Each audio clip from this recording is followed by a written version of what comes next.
Okay, today's topic is discriminant analysis. We use discriminant analysis for a couple of reasons. Actually, let me write out discriminant analysis because I'm not speaking as clearly as I would like, still recovering, but definitely feeling better every day. So, discriminant analysis. This is a very popular technique. So I'll give you guys just a quick introduction before we start cranking through the notes. But this is when we use discriminant analysis when our dependent variable is categorical, or, and the or part is huge, because if you remember from your econometrics class, we use the limited probability or the linear probability model to estimate models with the categorical dependent variable. But we love discriminant analysis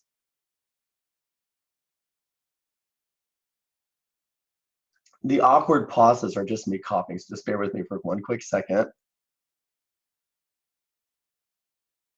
But we love discriminant analysis because we can use it when the dependent variable is categorical or nominal. So in other words, if our dependent variable has two categories, if it's binary,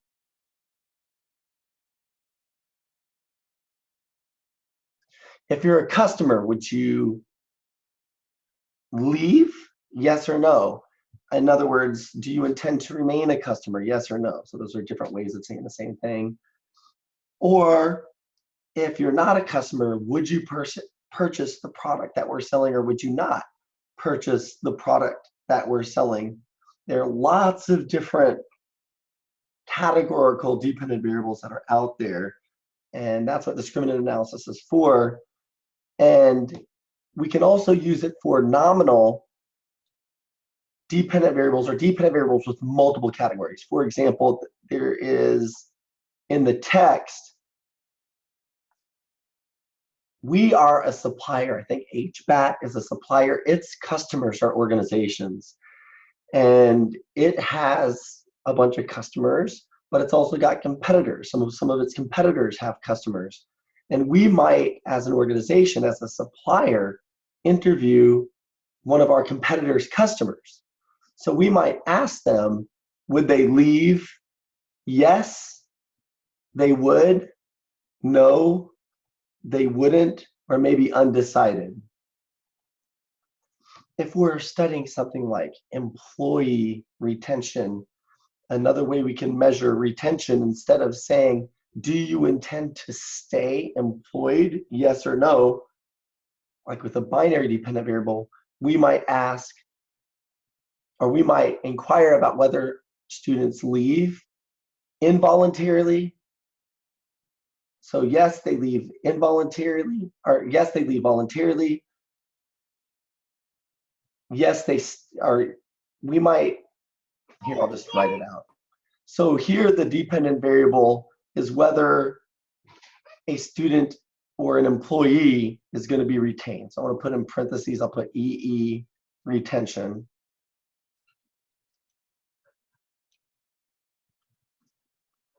And we can come up with many different types of categories, but let's say we've got the three. They're going to leave, they're going to drop out, or they're going to stay. And we might say that they stay, of course, versus dropping out voluntarily or involuntarily. But let's just say we look at dropout, stop out, and whether a student stays. Or if this is employee retention, we might look at whether an employee leaves voluntarily, whether they leave involuntarily, or whether they stay.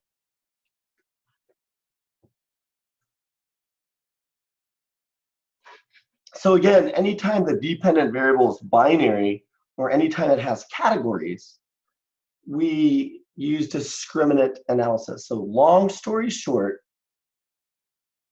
we can use discriminant analysis when we have dependent variables that are categorical or nominal or multi-nominal. We've got multiple categories. And we use it to predict group membership. So, would you buy from us? Are you a customer? Yes or no? Are you going to retain? Are you going to stay as a customer? Yes or no? Do you intend to leave? Would you purchase this? So all sorts of questions in business we can answer using discriminant analysis. Again, one of the benefits of discriminant analysis is that we can accommodate both categorical variables and, or binary, I should just say binary and non-binary categorical variables. But we can accommodate binary categorical variables and then non-binary categorical variables.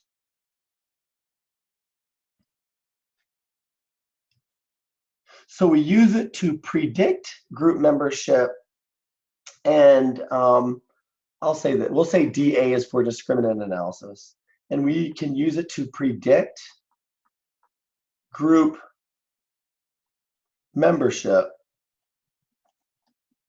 and we can also use it to explain group membership, and we can use it for binary dependent variables, and this is the most popular way discriminant analysis is used, or non-binary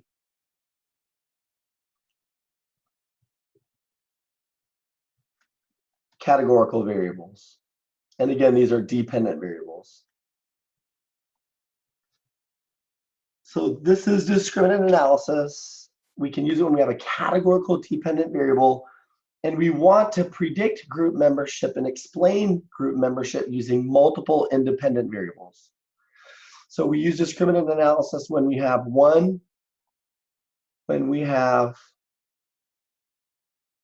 a categorical dependent variable, binary or more than one category, and metric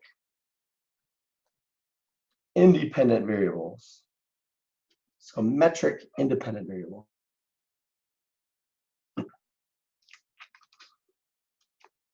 And remember, a metric variable is just a quantitative variable measured on a continuous scale.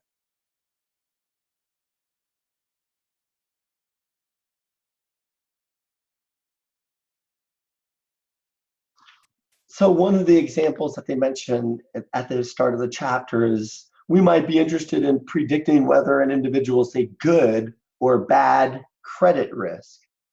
We sometimes use other models like the linear probability model or a logit model or a probit model to come up with the exact probabilities. In other words, the probability that you default is 27.6% based on your characteristics. But another neat thing about discriminant analysis is that it's really good when we want to do an exploratory / dependence analysis.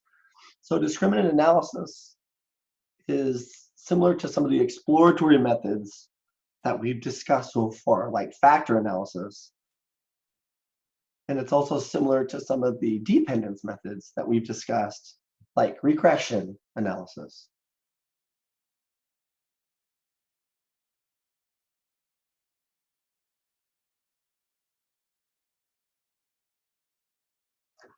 Okay.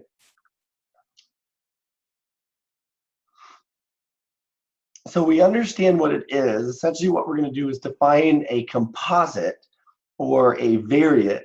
And a variate or a composite is just a linear combination of independent variables. So we're going to combine a bunch of independent variables so that we can discriminate best between objects and groups. For example, individuals who may or may not purchase a product, or individuals who may or may not stay employed at an organization, if that makes sense. So again, we've got objects, which are usually people, and then we've got groups. We're going to group these people. Are you going to stay? Or are you going to leave? Are you going to buy it? Yes or no? And discrimination is obtained by solving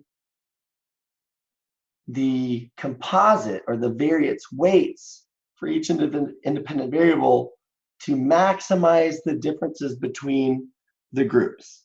So this is the sort of equation that we're going to be working with when we do discriminant analysis. And I'll just jot it down. It's going to look very familiar. So Z is the discriminant score. J, K is equal to A plus W1 X 1K plus W2 X 2K. That looks like it's almost raised to an exponent. Hold on. X 2K plus all the way until we get to the last variable, Wn X N K. So just to explain this equation, W sub 1 is the weight on independent variable 1. And X1K is the value of the independent variable 1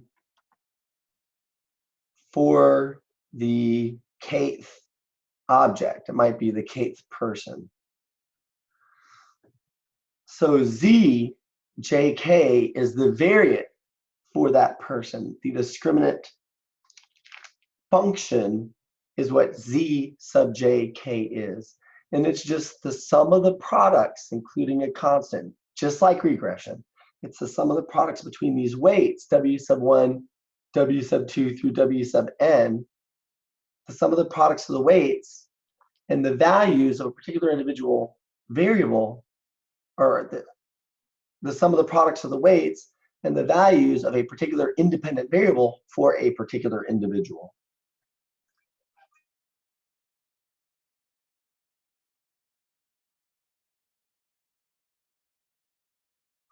And depending on the value of your discriminant function determines your group membership.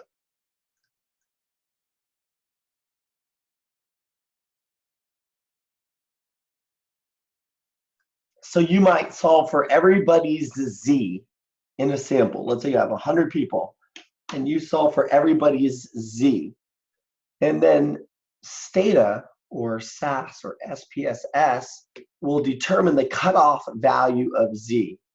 And depending on what that cutoff is, will determine whether an individual is placed in one group or another group.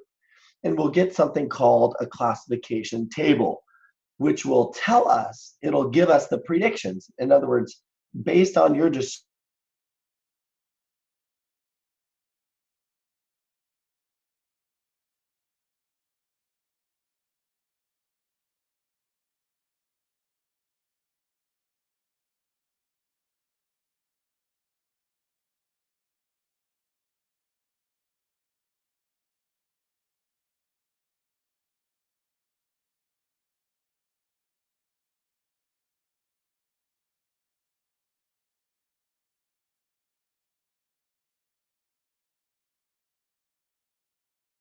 all right, so you've got this discriminant function, excuse me, and how can we use this?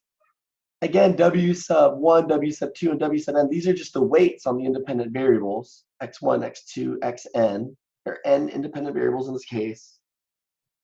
And x sub ik is just the value of the first independent variable for the kth object or individual. So we'll use this equation to come up with our predictions. Stata, SPS, or SAS will give us some sort of a cutoff score. And we'll compare each individual's discriminant z-score with the cutoff score. And we might say that everybody who scores above this cutoff is going to buy the product. And everybody who scores below is not buying the product. And then we can come up with this really neat prediction. Stata will give us a classification table automatically that basically says, hey, listen, based on your mathematical model, we can correctly predict group membership for, of your 100 people in your sample, 92 people.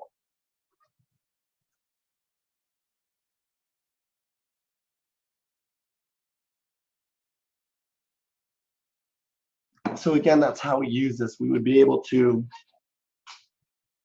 basically predict membership. And not only can we predict membership, we might be able to say something like this at the end of the analysis. Well, this particular independent variable, x1 and x2, out of all of these variables, let's say there are 10 of them, x1 and x2 are the strongest predictors of group membership.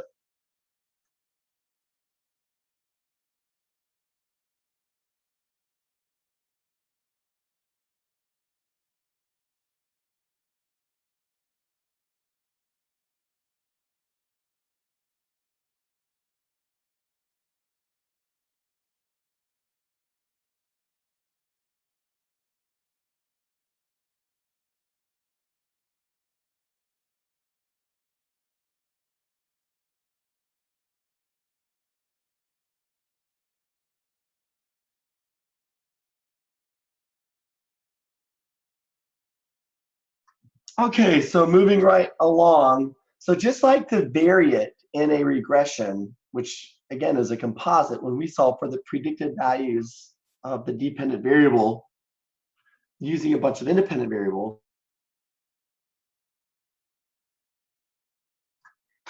we are coming up with a composite. You can think of these W's. You can think of these W's. These are sort of like coefficients in regression. So this is very similar to regression analysis, folks.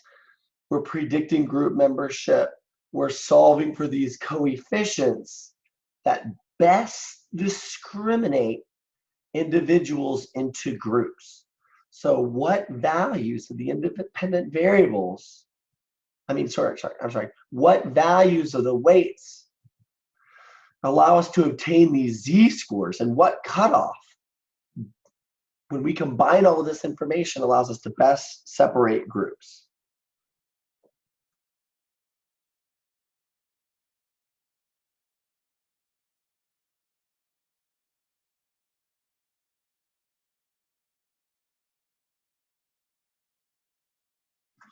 So we said that just like regression, instead of getting a predicted value, we get discriminant scores, which is the sum of the multiplied weights and independent variables.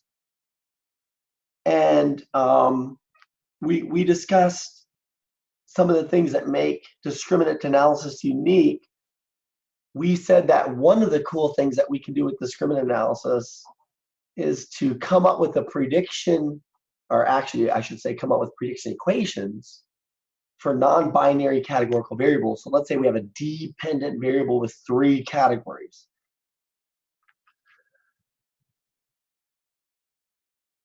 If we have a dependent variable with 3 categories, we can use discriminant analysis to predict membership in each one of those categories.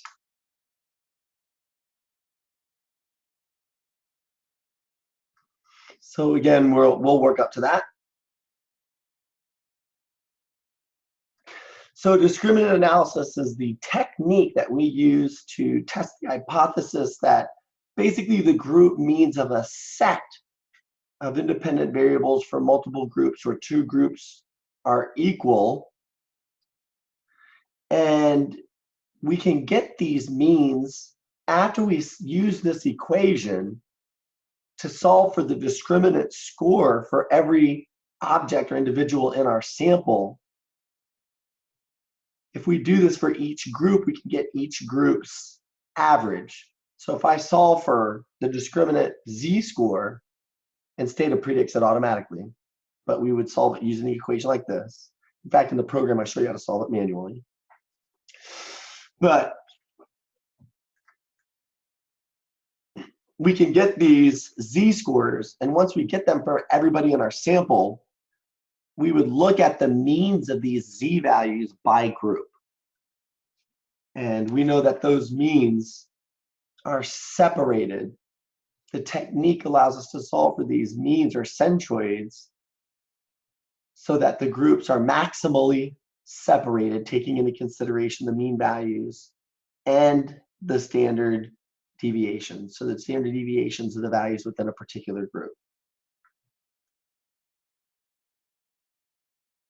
So again, by averaging those discriminant scores for the individuals within a group, we can arrive at the centroid, and they indicate the most typical location of any member in a particular group, and we'll see this in a little bit. And then we can compare the group centroids to see how far apart the groups are in terms of that discriminant function. So we might use just one variable, for example. And let's say based on this one variable, we can predict whether or not an individual in a group is going to get better or worse. Let's say the variable is whether, like, the transcription of a gene. So we're talking like DNA, or maybe it's the variable. Yeah, we'll just say that. So depending on whether you have this gene, I can predict whether you're going to survive or predict whether you're going to be in a 5-year survival rate group of greater than 50% or not. One of those sorts of things. That's a kind of a health example, but in business, I might look at a particular variable and use that to predict whether you would buy a product.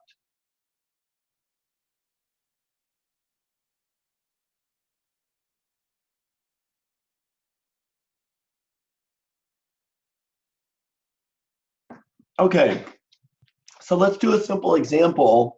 And as we said before, discriminant analysis is applicable to any research question when the objective is understanding group membership. So not only can we predict group membership, but we can understand the biggest drivers of group membership. In other words, the independent variables that can best predict group membership. So the example in the book is KitchenAid. We're going to say that this company, KitchenAid, wants to determine whether one of its new products, it's a new food mixer, will be successful. So again, this is KitchenAid, an organization, and we want to determine whether one of our new products is going to be successful. And when we do this, you'll see how easy discriminant analysis is. But long story short, at the end of the day, we use it to predict group membership. We can use it to predict group membership for groups comprised of 2 categories or groups comprised of more than 2 categories. So we use it to predict group membership when groups are comprised of 2 categories or when groups are comprised of more than 2 categories.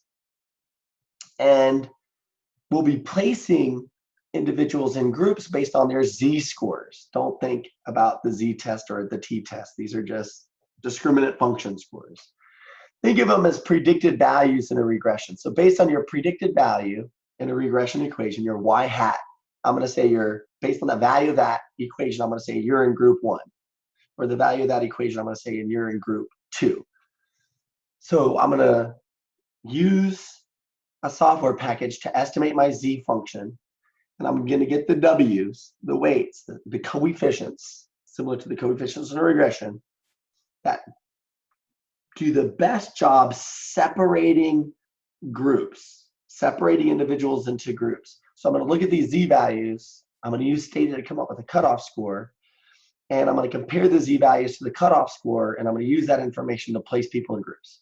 And you'll be amazed on how strong, or how, depending on how much data you have and depending on your research question, discriminant analysis works really, really well.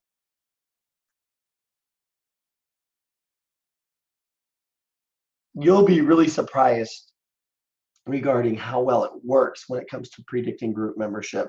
But if we can predict group membership, then we can do all sorts of wonderful things.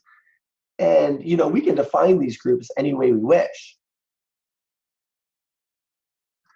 So for example, let's say I want to construct groups, high-performing employees or low-performing employees.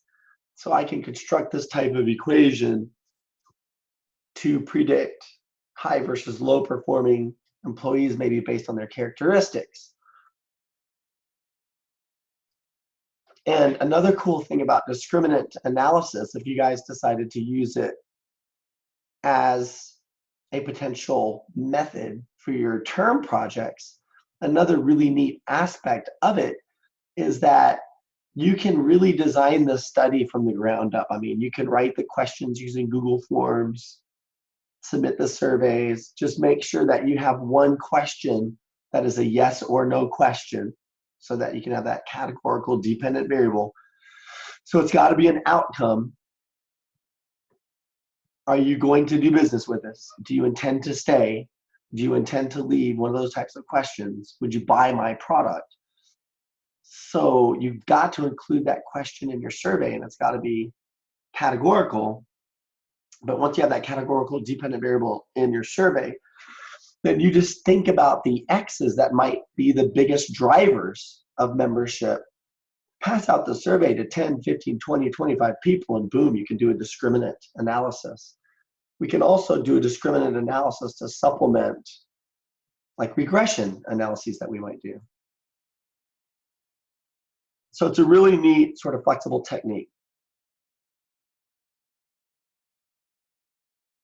So KitchenAid, we've got this mixture and we want to identify customers who would buy it. And we want to identify customers who would buy it based on 3 independent variables: durability, performance, and style. So we've got 3 independent variables in this example. And this is in the notes. But the 3 independent variables, X1 might be durability, X2 is performance, and X3 is style. So based on these 3 independent variables, I want to estimate I want to use data to come up with an equation like this that will let me predict group membership. And then I might be able to see which variable does the best job predicting group membership. In other words, let's say you're looking at the data, and if the response, let's say you ask some questions on a survey, and let's say you have a question that has to do with durability. You know, we've got our categorical dependent variable. This is would purchase, and that might be equal to 1, and would not purchase. And then you would set that equal to 0. So if you work in product development at your organization, you can use discriminant analysis to perform this sort of study. Would people use this? Well, describe it, pass out the survey, ask, would you? Yes or no. Yes 1, no 0. And then you can run your data through Stata. It'll perform a discriminant analysis for you in nanoseconds. So if everybody says, hey, listen, we would purchase this, or we'll say this, just in the notes, it says if the response would purchase is always associated with a high durability rating. So everybody who rates your new mixer high on durability says that they buy the mixer, and everybody who rates your new mixer low on durability says that they would not purchase the new mixer. Then basically what we can conclude is that, hey guys, guess what? Durability matters. So if this is a testing phase and we're looking at this particular product, we might invest more in durability. Again, if I'm doing marketing research or some sort of a test market, I might invest more in durability based on this analysis. Are you guys, I know that I'm not feeling well and I'm trying to explain this. Do you guys get a pretty good feel for what we would use discriminant analysis for?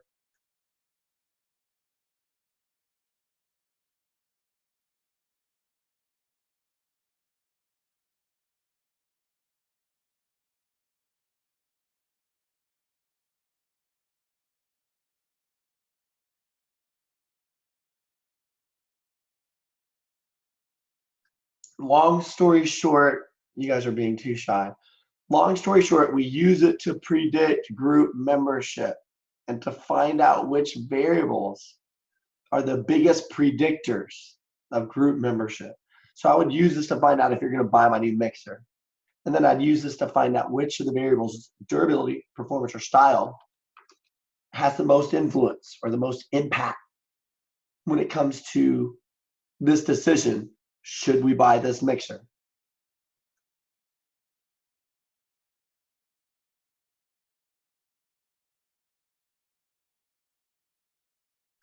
Okay, so let's look at the, I'm just going to bring this in from the textbook.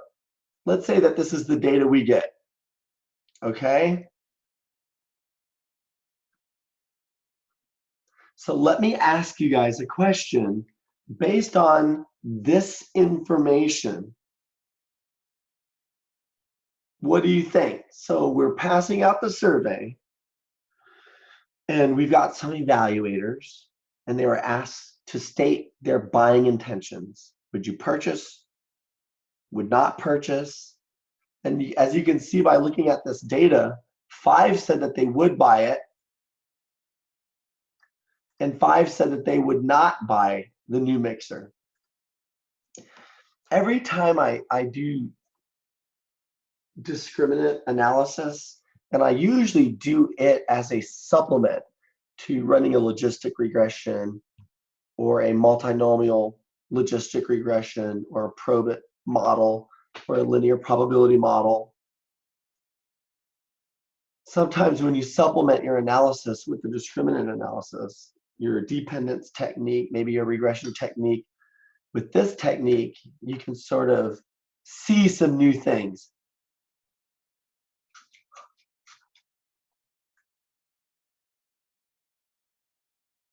Looks like durability is significant in purchasing that product.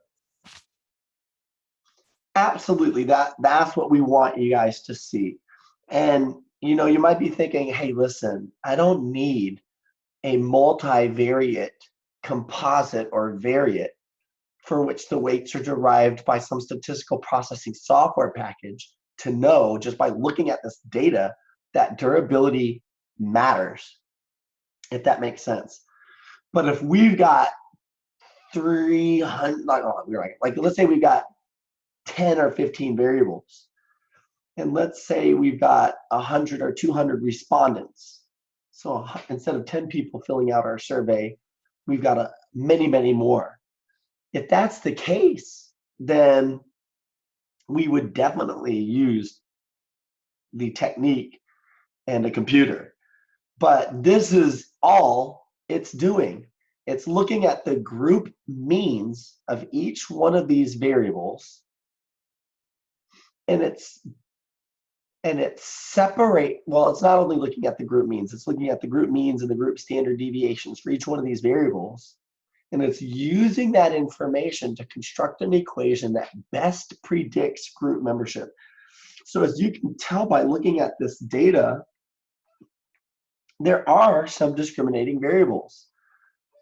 And Adam nailed one, durability. It looks like performance also matters. People with a near 7 on performance would buy it. People who would not purchase, their average score on performance is lower, X2. What do you guys think? Does style help predict whether people will buy this machine? This mixer like the Ninja?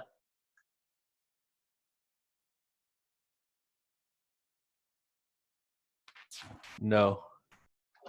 No, exactly, because they're both about the same. So it's very different than the other two. We've got big differences in group means for X1 and X2. So that's basically all we're doing with discriminant analysis. But don't forget, when we use discriminant analysis, we use multiple independent variables to predict group membership. So essentially what I'm going to do is come up with an equation that combines information contained in each one of these variables. And based on that equation, each individual in my sample is going to get a discriminant score. And based on the discriminant scores, I'm going to predict membership. So I might combine X1, X2, and X3 into one number. And instead of 7.4, I might get 9. And instead of 3 for the people who would buy it, and instead of 3.2 for the people who would not purchase the product, I might get 2. So combining these three variables can sometimes make it possible to better discriminate between groups. In other words, it might make it possible for us to better determine group membership and better explain group membership. So let's see how this looks graphically.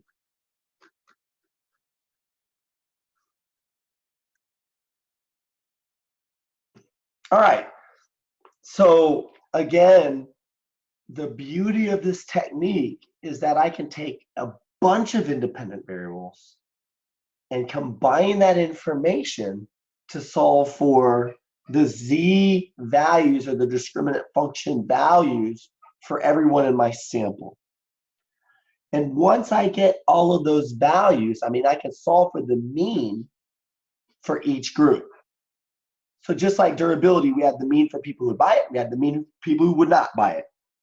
I can combine durability, performance, and style into one number for each individual. In the sample, I get those discriminant function scores, those z-values, and then I can say, okay, for the people who would purchase, the discriminant function is equal to XYZ. For people who would not purchase, the discriminant function score is equal to ABC. And Stata or SAS or SPSS will combine all of this information into that discriminant function score so that it can better predict group membership than any individual variable alone. But this is the beauty. One of your concerns, like when I say that, maybe the first thing that you're concerned about is whether you're going to be able to determine which variable is the strongest predictor. You can ask for structure coefficients similar to factor loadings. And Stata will not only tell you the discriminant function scores that maximally separates groups, in other words, biggest means with the smallest standard errors. Not only will Stata give that to you, but it'll also say, hey, guess what? X1 is the most important variable. So you can have your cake and eat it too. That said, if you're doing this just for prediction purposes, I want to know if these people will move to Texas. I want to know if these people are going to take the job. You know what I mean? Just you can think of, I want to know if this machine is going to break down. If you're using this for purely predictive purposes, then you can include as many independent variables as you want and follow a sort of simultaneous estimation approach versus like a stepwise approach. If prediction is the goal, you can just lump all of your independent variables together and not have to follow a stepwise procedure that's followed in the book. We'll talk about that in a minute. There's actually a way to do both. And I'll show you that today. Okay, so basically what this graph tells us is that when we combine these variables, we get a better answer. Oh, I can't write on that. Okay, so let's see. If you look at X1, let's say the cutoff is 5.5.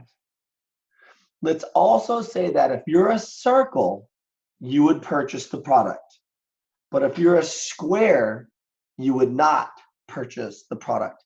Hey, quick question for any of you who, this is in a PDF file, this is just our notes. And of course, these are just modifications of the book. Is there anything that I can do that will make it so that I can write on this? I'm wondering what I would have to choose so that I could write on this thing.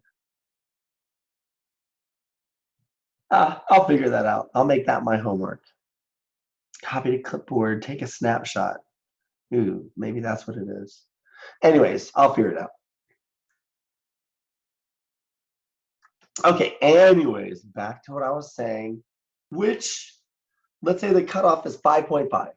So Stata gives us a discriminant function value, and let's say that that discriminant function value is just the value of x1, okay? Let's say the cutoff is 5.5. The number that makes it possible for me to best predict membership is 5.5, that cutoff membership number. So if you are above 5.5, I'm going to predict that you would purchase it. If you're below 5.5 on X1, I'm going to predict that you would not purchase this new mixer. So X1 works fairly decently, but there is one person who is misclassified. Can anybody tell me who that is?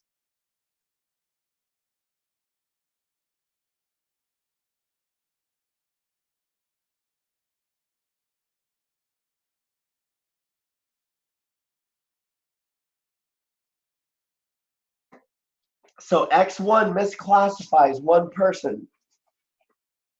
What do you think? Who does it misclassify?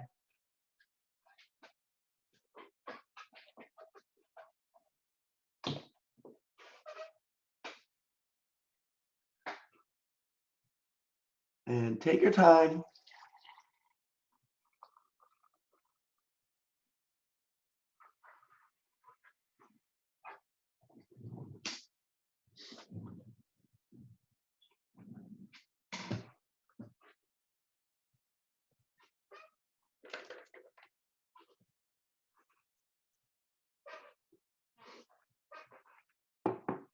Okay, you guys are being too shy today. Let's see. If you look at X1 durability, if the cutoff score is 5.5, like right around there. So this is our cutoff score. Everyone above we're saying would purchase. Everyone below we're saying would not purchase. The circles are the people who would purchase. The squares are the people who would not purchase. Remember, we just asked 10 people. So we can look at the data like this. If you've got a sample of 1,000 people, you just can't do this. But we've got our 10 people, and we can see that everyone above 5.5, they're all circles. The first person who filled out the survey said they'd buy it. They gave durability an 8. The second person said they would buy it. They gave durability a 6. The third person gave durability a 10. They'll buy it. So the fourth person gave durability a 9. But look at the fifth person. The fifth person gave durability a 4, and that person said that they would purchase this machine. But they're being lumped together with all of the individuals who would not purchase the machine. 6, 7, 8, 9, and 10, the squares. So let's do this again for X2. So X2 says the cutoff is 5.5 again. Everyone above 5.5 would buy it. Everyone below 5.5 would not buy it. That's what the model predicts. Well, we've got 2 people that are being misclassified. Who are they? 4 and 7. Exactly. In other words, on variable performance, on the independent variable X2, 7 says that they wouldn't buy it, even though they gave it a high performance rating.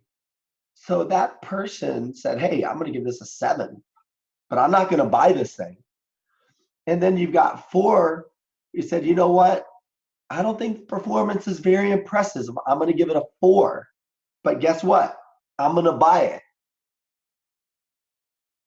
So before we think about discriminant analysis any further, let me ask you guys a question. Why would we observe these sorts of discrepancies? What do you think?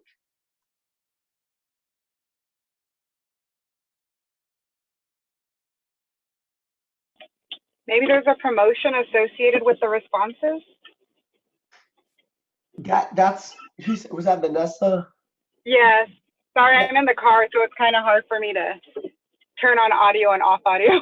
Oh, hey, be careful. Don't risk an accident. That's got worse than texting. But yeah, you're right. I mean, there could be a million things going on, right? That we're not controlling for. We're just trying to predict group membership. What else do you guys think why would somebody rate it high on performance but wouldn't buy it? And why would another person rate it low on performance and would buy it? What about just the cost associated with the product itself? Like maybe there's a product I really like and I think it's worth the cost, but I can't afford it. So we could take from what you're saying, essentially what we're doing when we ask respondents whether they would buy this, yes or no, we're essentially asking respondents to compare our mixer with all other mixers that are on the market. And basically the variables that Vanessa's mentioning, those variables might be specific to different mixers that we're sort of implicitly comparing. But let's say the prices were all the same. We might still see these discrepancies because you know what? Person 7 might not really care much about performance. And does that make sense? So they give it a high rating. They know it's a high performance machine, but they still won't buy it because they're maybe interested in other things, like maybe durability, right? Or style. So there might be another person like person 4 who gives it a low performance rating. But again, they might buy it because they're interested in other things. You know what I mean? Maybe the main driver for number 4 is durability. So if 4's like, I'll buy it even though it has low performance. Why? Because it has high durability. So just think preference. And that's why we love these types of studies, because they help us better understand, these implicit comparisons. But check it out. When we combine variables 1 and 2, 5 was misclassified. Person 5 was misclassified based on variable 1, X1, durability. Person 7 and person 4 were misclassified based on variable 2. Check it out. Variable 1 correctly classifies 7 and 4. And variable 2, performance, correctly classifies who? X5. Correctly classifies respondent 5. So when we combine X1 and X2 together, we can correctly classify everybody. So that's what I want you guys to see with that section in the notes.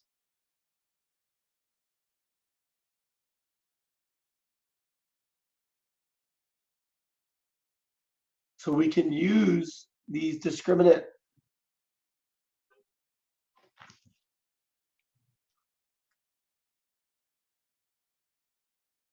oh goodness. Okay.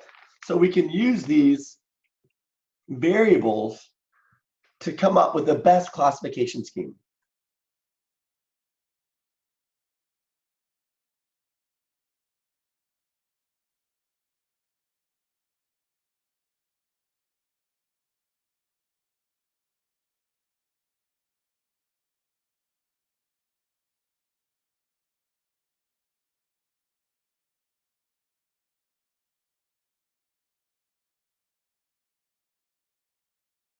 All right, so let's move into the section on classifying or calculating a discriminant function. Okay, so essentially what we're going to do is use x1, x2, and x2 to come up with the best classification scheme. And we're going to come up with discriminant functions In other words, we're going to come up with functions like this one, but we're going to come up with highly simplified discriminant functions just to see how this works.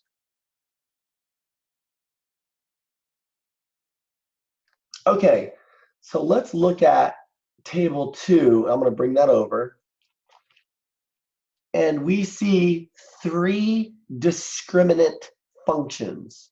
One that is just z is a function of x1. Z, the discriminant function, that neat looking equation that we looked at before, you know, when you only have 2 variables, with 2 variables, z is equal to a plus w1 times x1 plus w2 times x2. And that's 1k and 2k. Remember, this is the z discriminant function score for the kth individual. And here we only have one discriminant function. I didn't explain this before, but this j might be equal to 1, 2, and so on. In other words, you might have more than one discriminant function if you have a dependent variable with more than 2 categories. So if you have a dependent variable with 2 categories, you're going to have a function for z1k and z2k, or z1k and z3k, or z2k and z3k, depending on how you want to set it up in Stata. But you will only get 2 discriminant functions, not 3. So if you take the number of categories minus 1, that's the number of discriminant functions you have. But now we're going into advanced quantitative methods. And I'll show you how this works sort of intuitively, but I won't make you do it. We're not going to do it.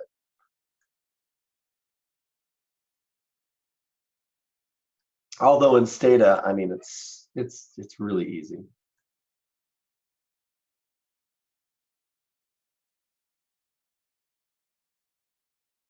Okay, so we're working with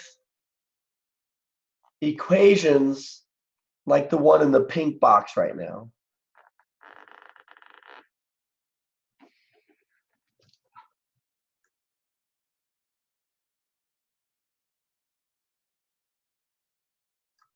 And if you look at that equation in the pink box, we've got 2 variables, and we can come up with different weights. So I can just rewrite this equation. Z for the kth individual is equal to, we're saying that a is equal to 0. I don't know if you can tell, but we're saying a is equal to 0. So we've got w1x1k plus w2x 2k. So if you look at the table in the book, for the first function, we're going to say z is equal to x1. So essentially what we're saying is that w1 is equal to 1, w2 and x2 is equal to 0. So this goes away. So now our z score is just equal to x1k. I know this is extra stuff, extra steps versus what's in the book, but trust me when I tell you this, these extra steps, learning it like this, will just make it easier. So we're starting with this full equation, and then for the second discriminant function, we're saying, let me ask you a question. For the second discriminant function, what is the value for a?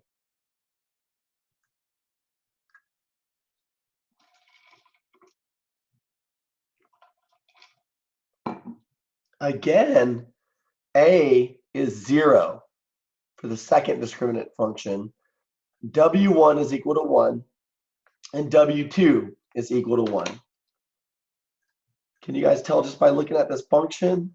The coefficients on each one of these variables are equal to 1.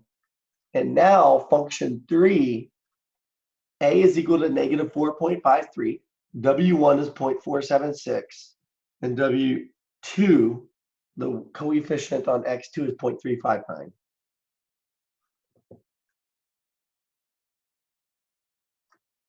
Does that make sense? Hopefully that makes sense. So we got these three functions, and we've got 10 people, 5 would buy it, 5 would not. And let's say the cutoff score for function 1 is 5.5. And if we look at this classification table, we see that we predict that one. So we see that we mispredict a person. So we see that 5 people would not purchase it. 4 people would, but we've got this one mispredicted value. For the second function, we see that we can correctly classify all people.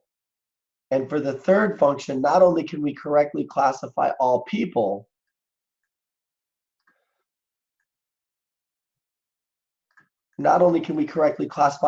but if I solve for the variance of these values for the respondents in the two groups, I would see that that's the minimum variance. So if you look at function 2, you might be like, well, how did we get these values? Well, it's just x1 plus x2. That's how we get the number for the function, the z-score. So for subject 1, x1, x1 was equal to 8, x2 was equal to 9. If the function is just x1 plus x2, if that's my discriminant function, then I get the 17.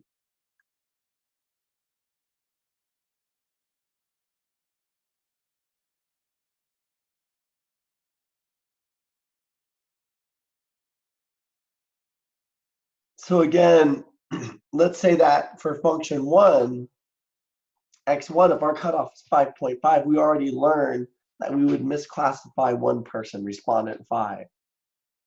Now, if we do the same for x2, so the cutoff for is 5.5 for each variable, add that together to get 11, we see that we don't misclassify anyone. And then finally, our third function, not only does it not misclassify anyone, but it does so at minimum variance. So the question is, well, how did we come up with these numbers? Negative 4.53, 0.476, and 0.359. Stata comes up with those coefficients. It's very similar to how it comes up with those coefficients in a regression. Any questions so far?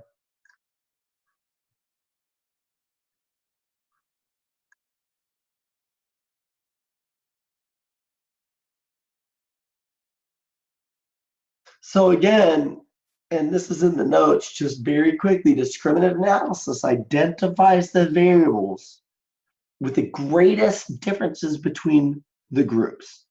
And it comes up with the discriminant coefficient that weights each variable to reflect these differences.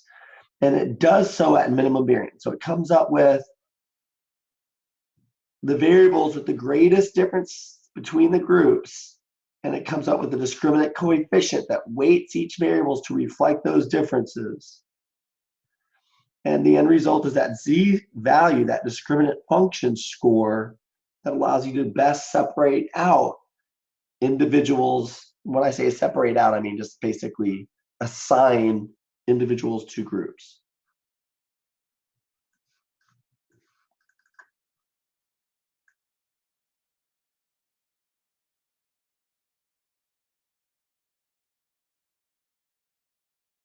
I promise we're going to get into Stata and do this in a second.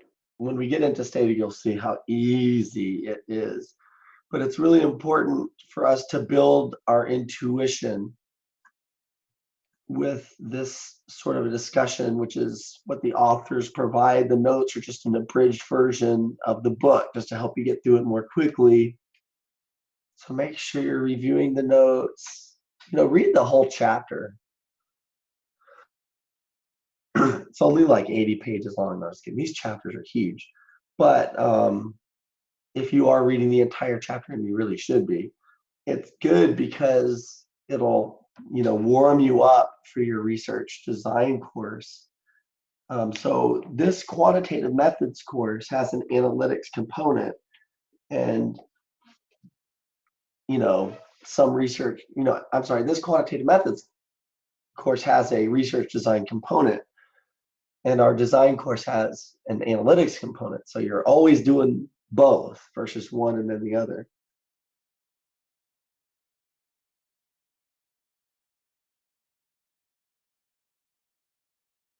And that's really important, I think, for us.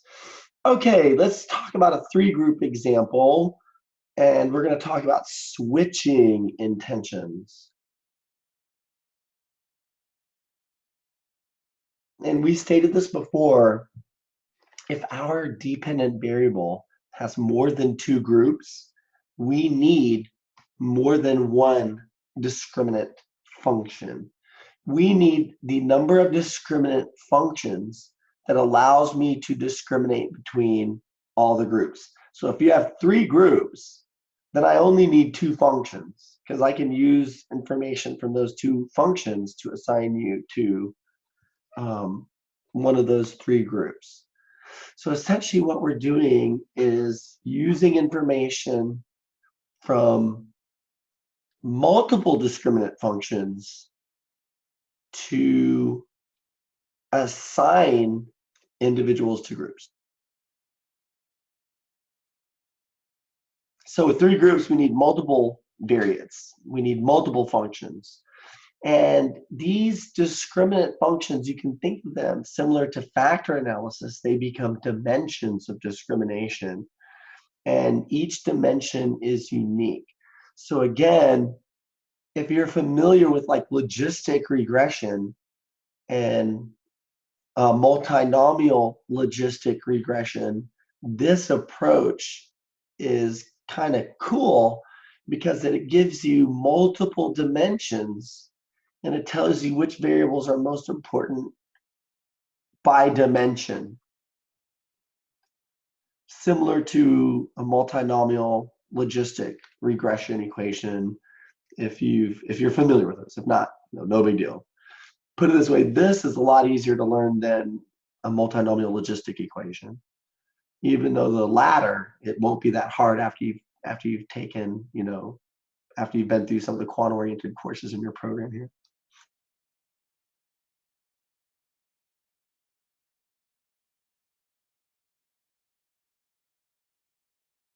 Okay, so we kind of do the example that I was alluding to earlier. We got a 3-group application, and we examined research concerning the possibility of a competitor's customers switching suppliers. So we're HVAC, we're a supplier.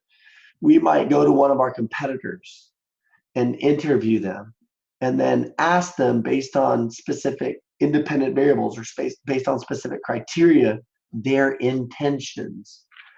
Remember intentions in your surveys. If you're constructing a survey for our course as your final project, it's not uncommon for people to include a variable on their survey that alludes to intentions. Do you intend to remain employed at my firm? Do you intend to buy this product? Do you intend to remain a customer? So intentions are really, really important. And attitude behavior theory tells us that. In other words, our beliefs sort of affect our attitudes and our preferences and how we review the world or how we see the world. And all of this combined with other important dimensions contingent upon the situation sort of combine to affect our intentions. So even though I haven't actually seen you perform the action might be to drop out and leave my company for a competitor. Even though I haven't seen that, I can ask what your intentions are, and I can get just as good, if not better, information by asking about your intentions versus just looking at what you actually do. It's better information because I get it before you actually do whatever it is that you're going to do. And if I see that all of my employees are about to leave because I'm not offering a particular benefit that all of my competitors offer, that's something that I might do differently.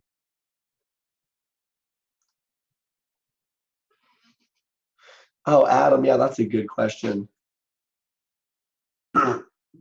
Whole Foods was experiencing some pretty significant issues. And Adam, all I can really say, I haven't looked at any of the data. I don't think it's available. But all I can say is this. To the degree that Amazon can solve the fundamental problems being experienced by Whole Foods will determine whether the merger is successful, if that makes sense. Does anybody know, I'm sure you guys have heard about it on the news, does anybody know about some of the main problems Whole Foods has been experiencing?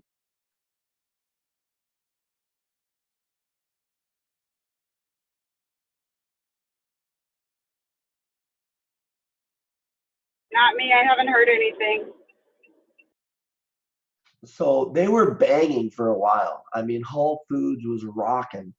All the hippies were going there, buying their, gluten-free XYZ and getting the, organic fruits and getting the chicken, getting the chicken from the chickens that have had good lives. You know what I mean? So if I'm going to eat a chicken, I want to make sure that it was a free grazing chicken. I want to make sure that it really valued life a lot before its head was chopped off. That way it knows what it's losing, and it tastes better to me. Not just kidding. So now I'm being weird, but that's like Whole Foods. I only like to eat happy chicken. What's that? I only like to eat happy chicken. Yeah, I want to eat the miserable sad chicken that wants out. You know what I mean? So Adam had to ask the question. You're going to get weird, funny responses from me. But yeah, anyways, so that's the deal. And it just so happens that Whole Foods was making a lot of money. But what they were doing is not proprietary. There's nothing that prevents me as a competitor from offering the more organic options. So what we saw was everybody and their dog started to do, maybe not everything that Whole Foods does. I mean, Whole Foods is still differentiated, but a lot of other companies were starting to do the same thing. And when Costco does it, and when Wally World does it, and when all of the big players do it, they can do it at a lower price. And the question then becomes, to what degree can Amazon do what Whole Foods does less expensively and in a broader scope so that it can, maybe recapture some of that lost business? Again, this is me going based on maybe one article that I read that has really nothing to do with the merger. I want to say that merger was just super brand new. So I'm just talking about just some of the problems that Whole Foods have experienced, and it's been known that they've been experiencing problems.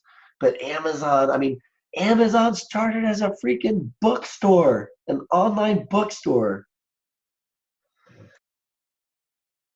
Now they're buying Whole Foods. I mean, it's just Amazon's trajectory. I mean, nobody could have predicted how successful it would be. It took them years and years and years to turn a profit. It's just amazing. What's his name? Bezos? Yeah, he's a true visionary.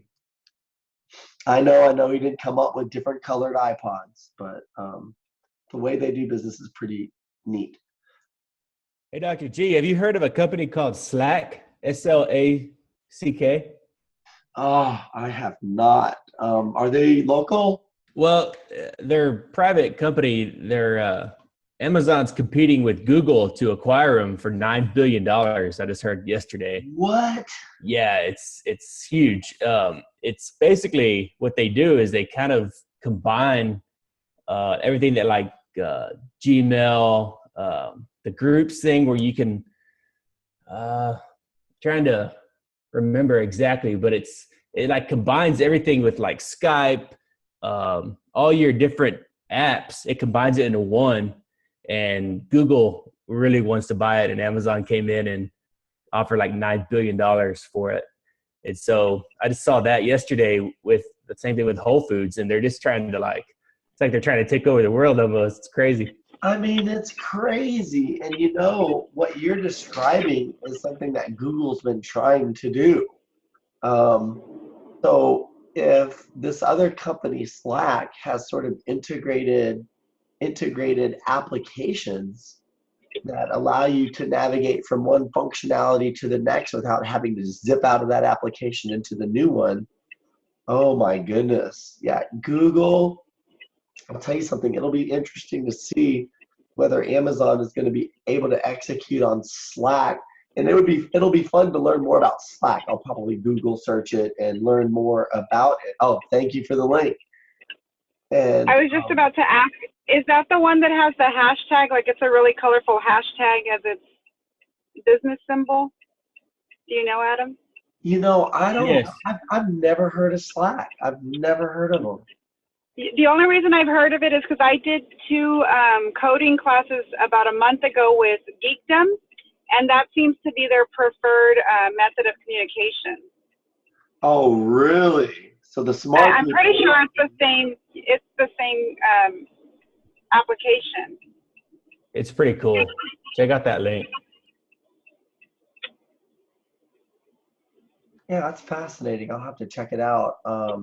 But it's interesting if they're already, you know, if a lot of what Slack is offering is already being adopted by the marketplace. You know, and sometimes I wonder, you know, Google, they've got so many brilliant people. Surely they would have been able to come up with something similar to what Slack's come up with. But there are a lot of brilliant people. And that's typically what we see is like new organizations come out with newer and better ways of doing things. These disruptive innovations. You know, on the one hand, on the other hand, who knows? Maybe Amazon, I don't know, maybe they're not buying the right companies. Only time will tell. Of course, all these fun examples are happening after our valuation course, which has a big mergers and acquisitions component. Okay, yeah, that's interesting. Okay, back to the discriminant analysis only because I think I have limited voice. I don't want to keep you guys too long. Okay. So we did a pre-test and we got 15 customers of one of our competitors. Okay, we're HVAC. And we've interviewed them. And during the interviews, we were asked about their probability of switching suppliers on a 3-category scale. So the categories were definitely switch, undecided, and definitely not switch. Then we could measure these as 1, 2, and 3. Okay, so we can assign these groups to 1, 2, and 3 in Stata. If we are looking at the group from one person to the next or from one competitor to the next, we would assign them a 1, 2, or a 3 based on their responses. So that's how it looks like in the computer. So the customer also rated on the competitor 2 independent variables. So we're asking people to give us information regarding their membership. So we've got a categorical dependent variable with 3 categories. And we're asking them to give their membership category based on 2 important variables: price competitiveness and service level. So if you're one of those competitors, I'm going to say, hey, listen, think about price competitiveness and service level of your current supplier. Rank your supplier on those 2 independent variables and then tell me if you're going to switch, or if you're undecided, or if you're not going to switch, or if you'll definitely not switch. So pretty interesting study. Listen, it would not be hard for you guys to design something like this, execute it in a week or 2, and then write up your or not write up, you just do your project PowerPoint presentation. I mean, these examples that we're doing in the book, I mean, we've got an N of equal to 15. You know, if you can give your survey to 20, 30, 40, 50 people, and if you keep it short and sweet, you know, what is your ranking on these two variables? Are you going to switch? Are you undecided? Are you definitely not switch? I mean, you can collect this data. You can design this.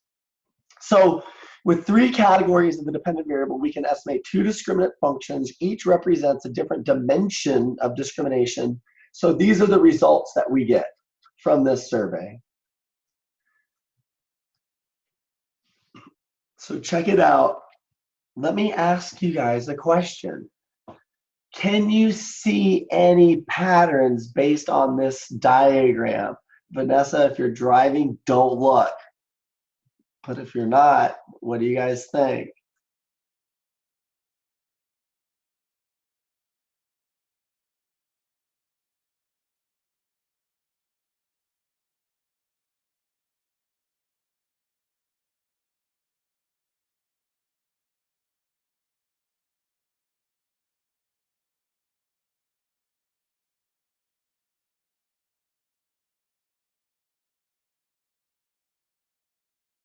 Okay, so I'll tell you. So if you look on price competitiveness, for the definitely switch group, they gave this variable a very, very low rating. So 1 to 10 as usual. But the undecided folks, that should say 4.6, by the way. And for the definitely not switch group, you know, it's clear that this variable x1 separates out group 1 from groups 2 and 3. And x2,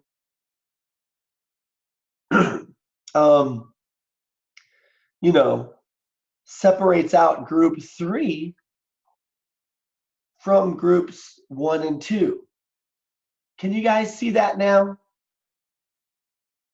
X1 separates out group 1 from groups 2 and 3. And X2 separates out group 3 from groups 1 and 2. So if I can distinguish group 1 and group 3, then I can use that to deduce group 2 membership, if that makes sense.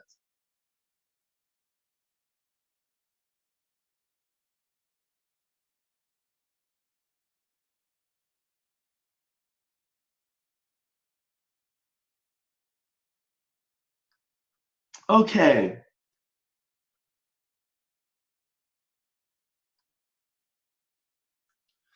So moving right along, let's say that we want to illustrate this information graphically. We're going to use 2 discriminant functions, and then things will become super easy. Let's say the discriminant function 1, which gives us a z-score, is 1 times x1 plus 0 times x2. Let's say the second function is equal to 0 times x1 plus 1 times x2. And again, these are z's. Now the j matters. So the discriminant function generalized equation is zjk is equal to some intercept plus w1x1k plus dot dot dot plus wnxnk.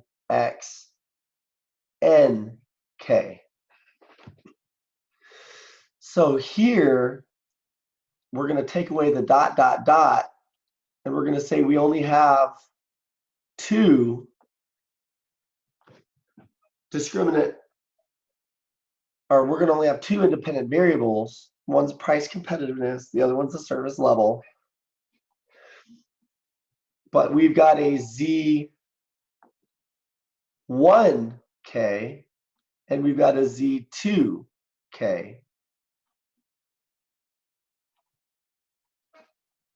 That is equal to 1 times x1 plus 0 times x2. And this one is equal to 0 times x1 plus 1 times x2. So again, we're doing all the math, but we're keeping it super intuitive.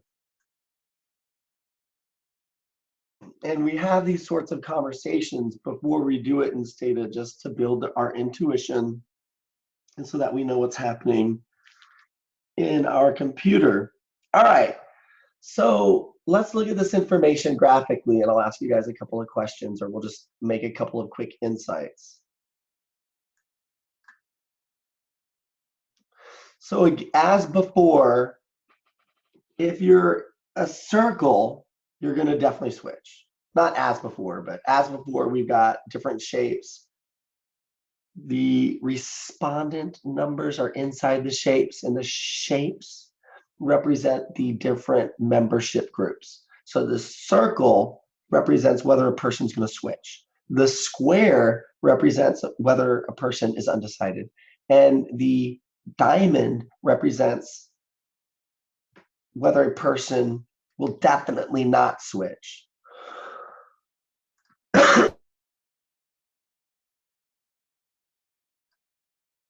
Okay, so if you look at X1 and you plot this data, you'll see that there is some clustering here. The circles sort of cluster on X1.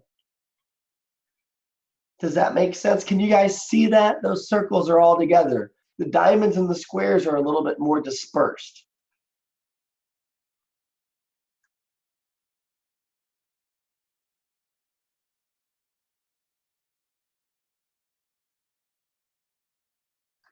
While on X2,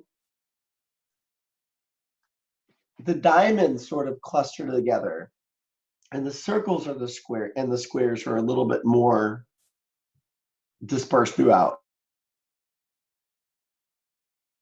I mean, the circles and the squares are hard to separate out, but we could separate out the diamonds on X2.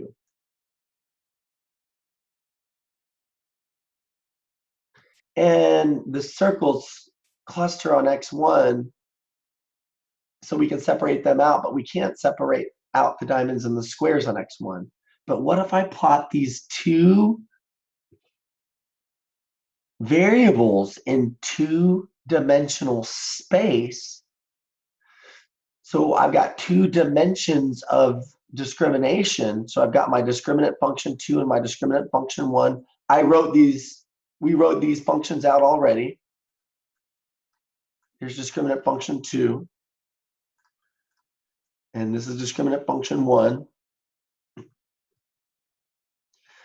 So now it becomes easy to see how if we have multiple groups, we can use multiple dimensions to separate out membership.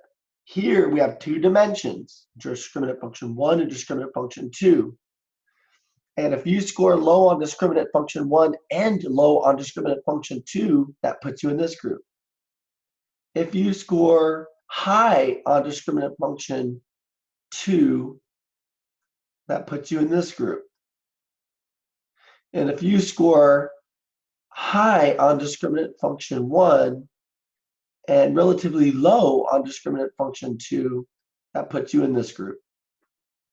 I know, it's awesome. We're just slicing and dicing simple data to see how discriminant analysis works.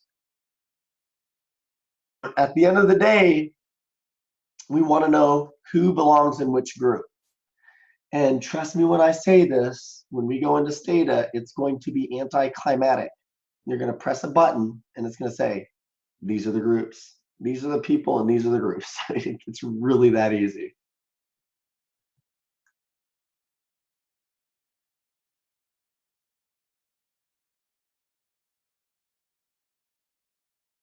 And then in the notes, I ask a question here. How did we obtain discriminant function values for each respondent? Easy. We cranked them through these equations and then we just plotted them. So for example, let's look at respondent 11. So let's run up to 11. And respondent 11 gives a 2 for X1 and a 6 for X2. Okay? So a 2 for X1 and a 6 for X2. Well, discriminant function 1 is just 1 times X plus 0 times X2. So for discriminant function 1, respondent 11 gets a 2. For discriminant function 2, respondent 11 gets a 6, 1 times the value of X2, which was 6. So now I plot that. I go to 2, and then I go to 6, and lo and behold, I can see my respondent 11. So essentially what I'm doing is using 2 functions to determine group membership. I need both. I can't determine group membership alone by one, or I can't determine group membership by one function alone. I need both. Again, in Stata, it just does it automatically for you. Okay. It's almost 3, and this is a nice breaking point because we're going to jump into Stata in a moment. And trust me when I say this, the rest of the class will go by fairly quickly. So hopefully it won't be too long, and I'll show you how to do this fun stuff in Stata. But let's take a 5-minute break. I'm going to pause the recording for 5 minutes, and then we'll hop right back into it, and we'll do real-world examples in Stata like an analyst would. It's nice to see this stuff in theory.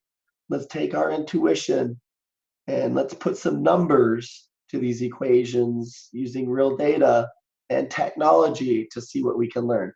All right, let's take 5 minutes, okay? Or if we take 5 minutes, we'll get out early. We'll, you know what I mean?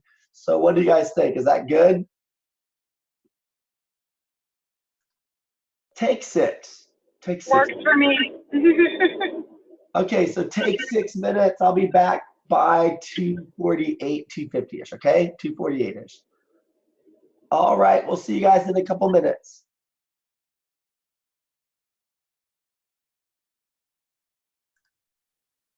Okay, so the decision process for discriminant analysis.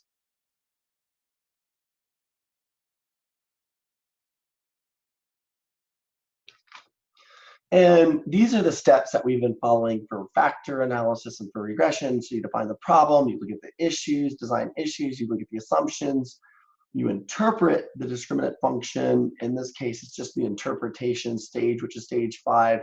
And then stage 6 is the validation stage. I'll give you guys some pointers as we go through this for a couple of reasons. We can get through it a little bit more quickly than the authors in the text. It's only because Stata does some really cool things sort of automatically for us. So we just have to mainly focus on how to enter these commands and interpretation. So what is the dependent variable in this case? The dependent variable is going to be X4 in our data set. So X4 is whether a company is in the United States. I think it's 0 if North America, 1 otherwise. 0 if North America, 1 otherwise. So we want to examine perceptions. Remember, we've got data on perceptions. Those are our independent variables.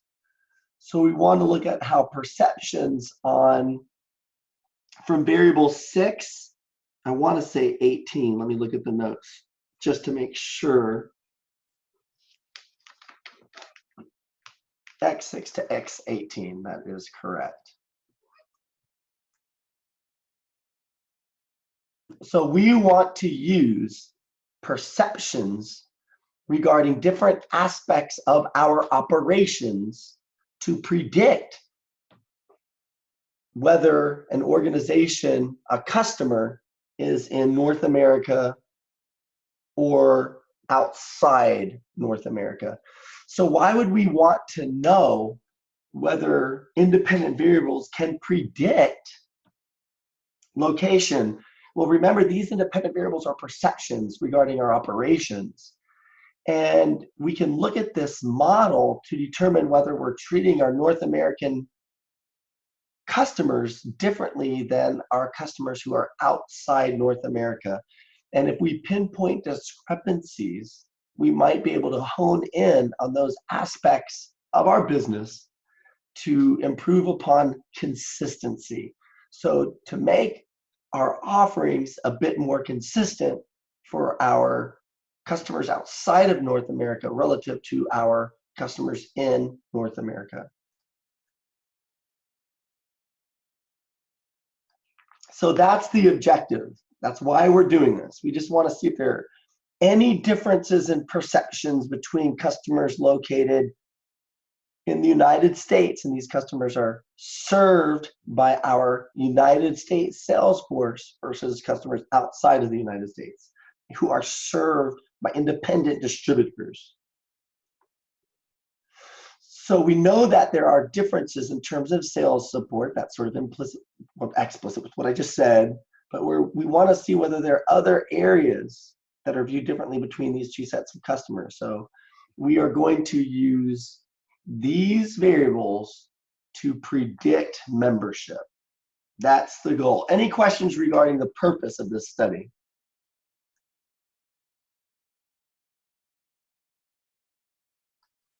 Okay, cool.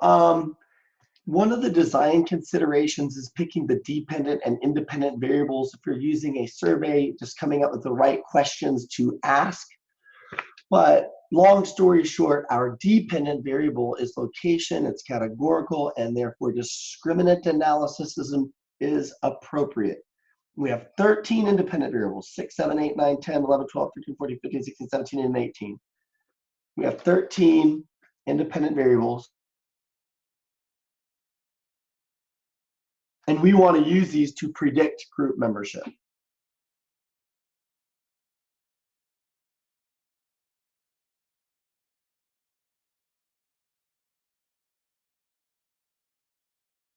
The next design consideration is sample size. Our sample size is 100. And there are two groups in our sample size, and we're going to partition our sample into an analysis part and a holdout part for validation purposes. So we're going to analyze 60 observations. We're going to perform a discriminant analysis on 60 observations in the analytical stage. And then we're going to look at the remaining 40 observations in a confirmation/validation stage. There are different ways you could do this. So let me just tell you how I would do it versus how the authors did it. I would perform the analysis. Listen, you need as much information as possible. If you've got a sample of 100, use it. Okay, this is just coming from me versus the authors. I would probably perform the analysis on all 100. And then I would randomly generate from that analysis maybe 40 or 50 observations and then validate the results. But we're just going to follow the approach in the book. I just wanted to let you know that there are other approaches that you can follow. And the book follows a stepwise procedure, but I would recommend following the simultaneous procedure, as would most researchers. A lot of business researchers use stepwise, but my take is that if you can get the same information using a complete model, if you can get the same information using a complete model, but come up with better predictions, use the complete model. But this is debatable, and there's no right or necessarily wrong way. I'm just telling you what I would probably do as a researcher. So I'd probably use all 100 in the analysis stage, and then perform validation using a random sample of the full 100, maybe 50, maybe 40, who knows.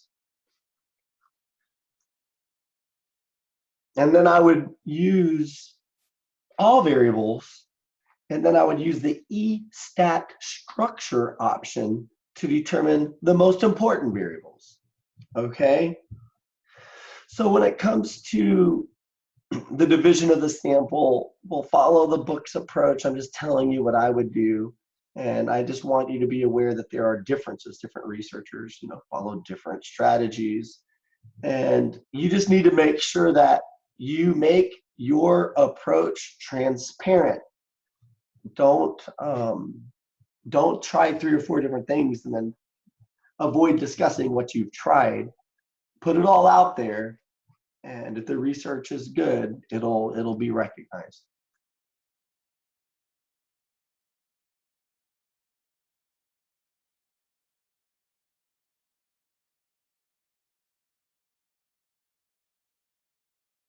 Okay, moving right along.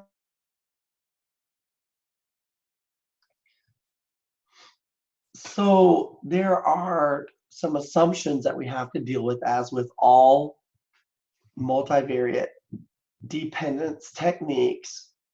And the principal assumptions in the case of discriminant analysis involve getting the discriminant function or the discriminant variate or composite.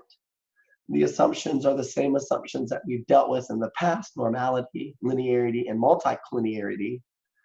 And then the other categories of assumptions has to do with the estimation of the discriminant function. And basically we want equal variance and covariance matrices by group. So we've got people outside of North America, and we've got people that are from North America. We've got customers in both locations.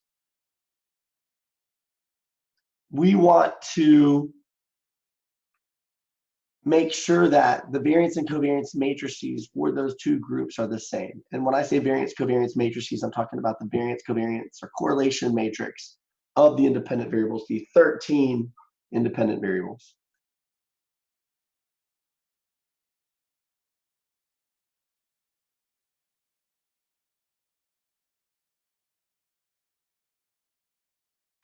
Okay, so let's hop into Stata. I've got Stata. I'm going to type into the command prompt do edit. When I type in do edit, it automatically opens, and then I press Control O, and then it opens, and I'm going to the DBA. It should be DBA 8325 or quant folder, but I've named it after the book title. But what are we doing? Discriminant analysis. So I'm going to the discriminant program.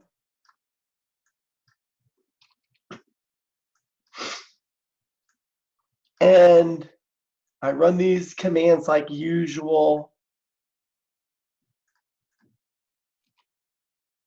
I'm going to make sure that I'm in my discriminant location, my discriminant folder, and you have a discriminant folder that you've already downloaded, I'm sure.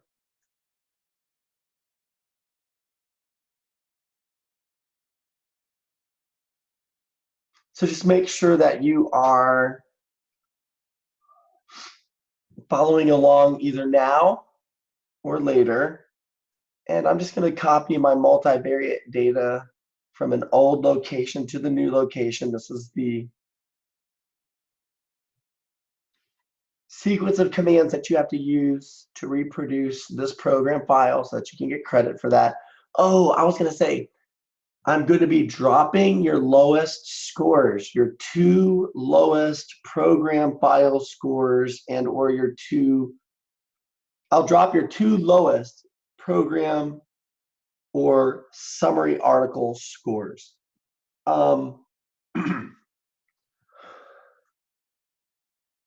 So if for some reason you missed an article summary, then you'll be all right. If for some reason you didn't do the program file for a particular week, you'll be all right.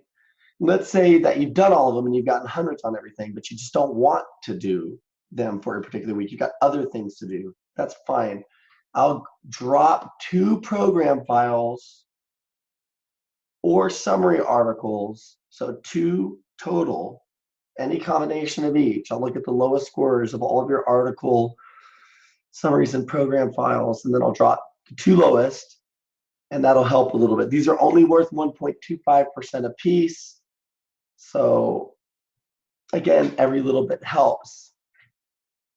Anyways, I was supposed to mention that at the beginning of class. So hopefully you're hearing this either now or later, and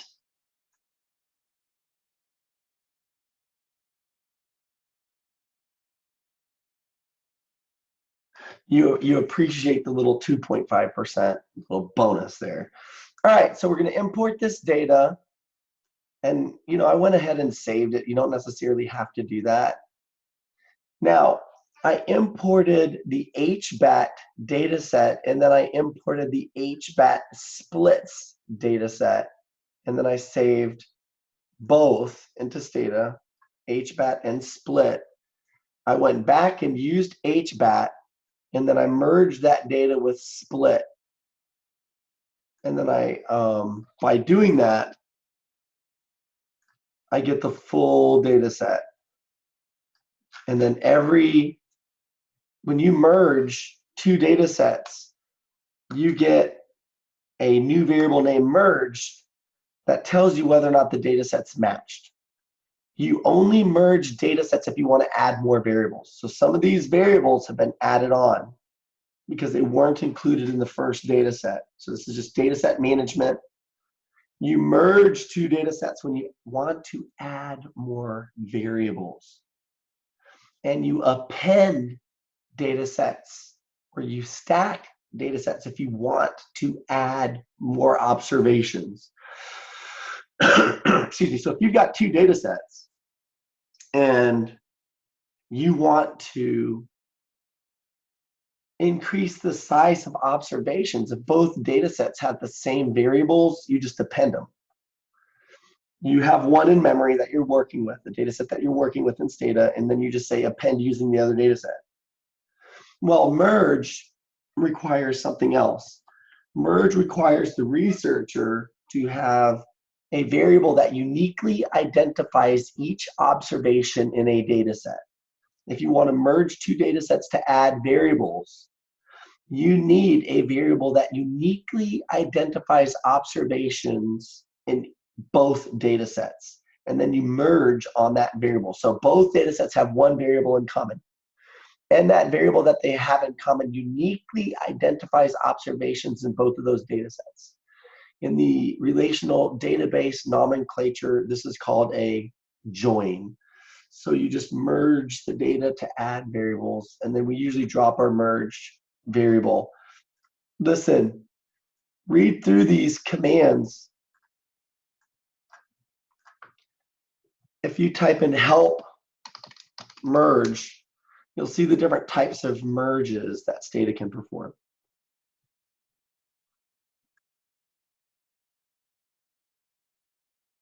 We're just merging one-to-one. We named the variable that uniquely identifies observations in both data sets. In our case, I believe it's the ID variable.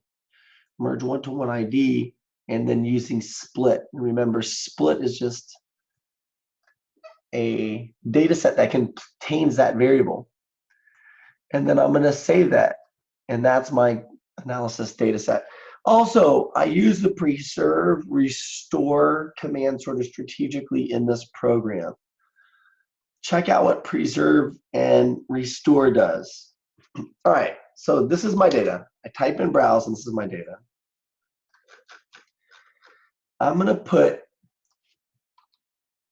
keep if the number of the current observation is equal to 1. Okay, so now this is my data. Everything's gone. Guess what? It's gone forever until I rerun the program. So when I rerun the program, and then browse, I see that everything's back. But sometimes I want to preserve the data, manipulate it, reduce its size, do something with the reduced size, and then restore it back to its original form without having to exit and then enter, without having to rerun my program. So I can do something like this. So again, this is the data, it's full. I'm going to type in preserve. This is a very powerful command, folks. Don't forget this strategy. You will use it in the future. And all the software packages include it. So preserve, and then I'm going to use that same. Keep it, the number of the current observation is 1. Keep the first observation is basically what I'm saying. So now everything's gone. And now what do I have to type? Restore, and everything's back.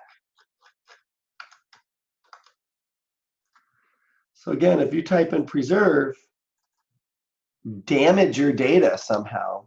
Let's say you only needed this one observation to perform some analysis, I don't know.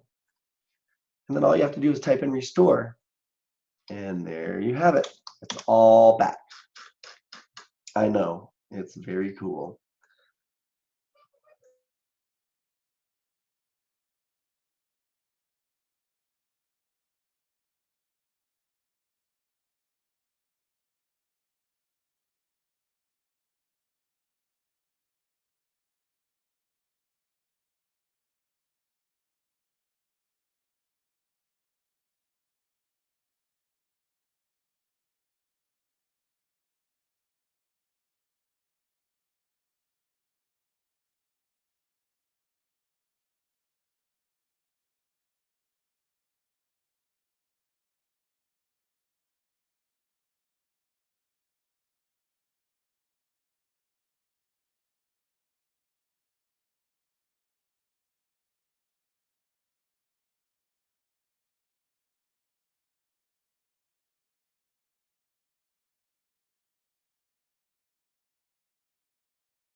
Oh, sorry about that.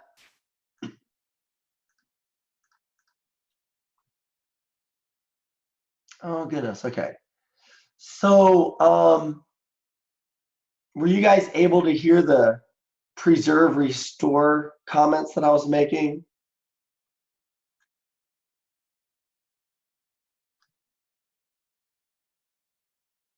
If not, I can repeat them very quickly.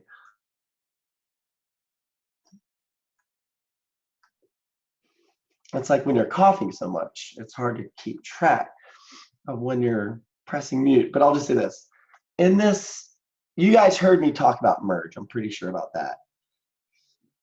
So if you look at these data sets, you'll know that you have to merge them to get the additional variables contained in the split data set versus HBAT.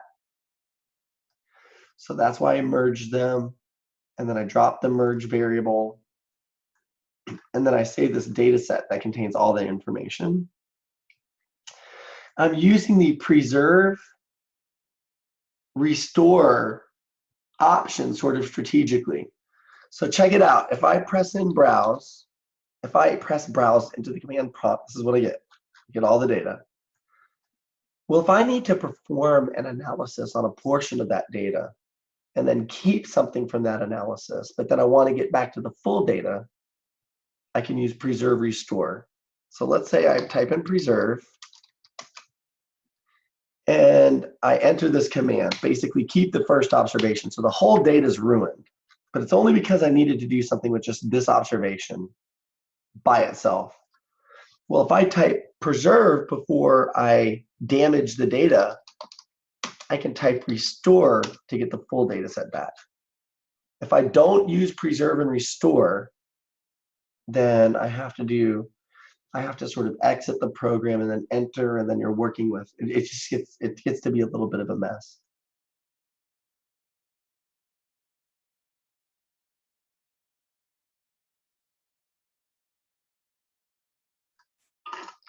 So make sure that you are using preserve and restore if you are going to be damaging your data. And you'll see how we do it here. Sorry if you hear that, it's like just a carbonated beverage for my throat. All right. So we can describe the data. We get all of these we've got all of these variables. We've got a big data set. You know this data. We can look at the correlation matrices. I'll make this bigger so that you can see the full matrix. And it looks like these correlation matrices are different. I mean, if you look at them 1.9 versus 0.67, basically what I'm doing is looking at the correlation matrix for each group, for people in the for our customers in North America and for our customers outside North America. And I can see that the correlation matrices appear different. I mean, this one's pretty similar, but what about this? No, that one's negative, one's positive. So I can test whether they are statistically significantly the same or different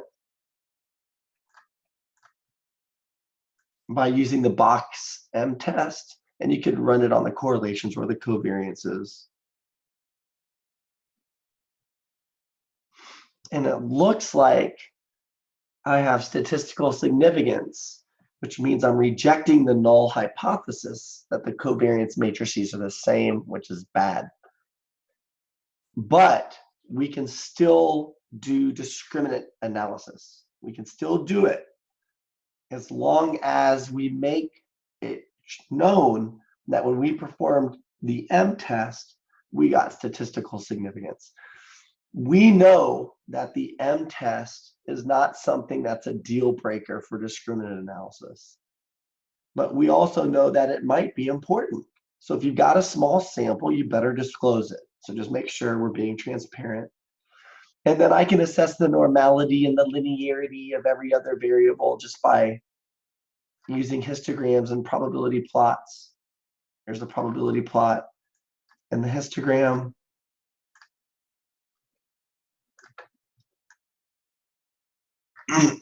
Doing that for each variable would be a pain. And what I can do is look at the mean values of these independent variables for the different groups, just like we did at the start of class. So I'm going to sort by X4. I'm going to browse.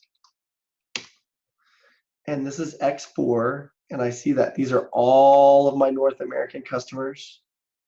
And these are all of my customers outside of North America.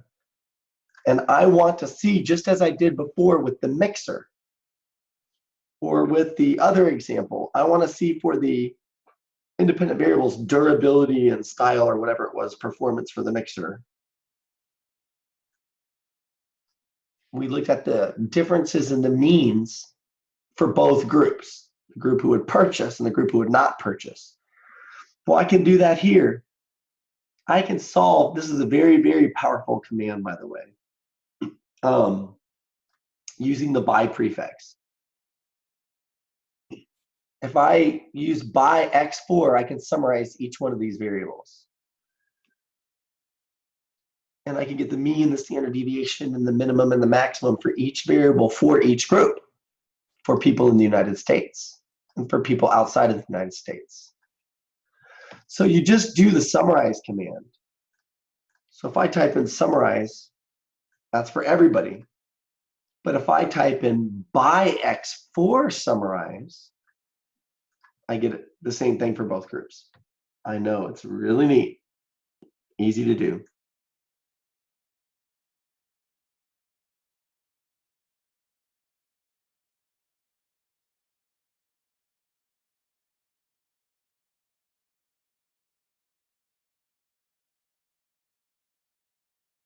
All right.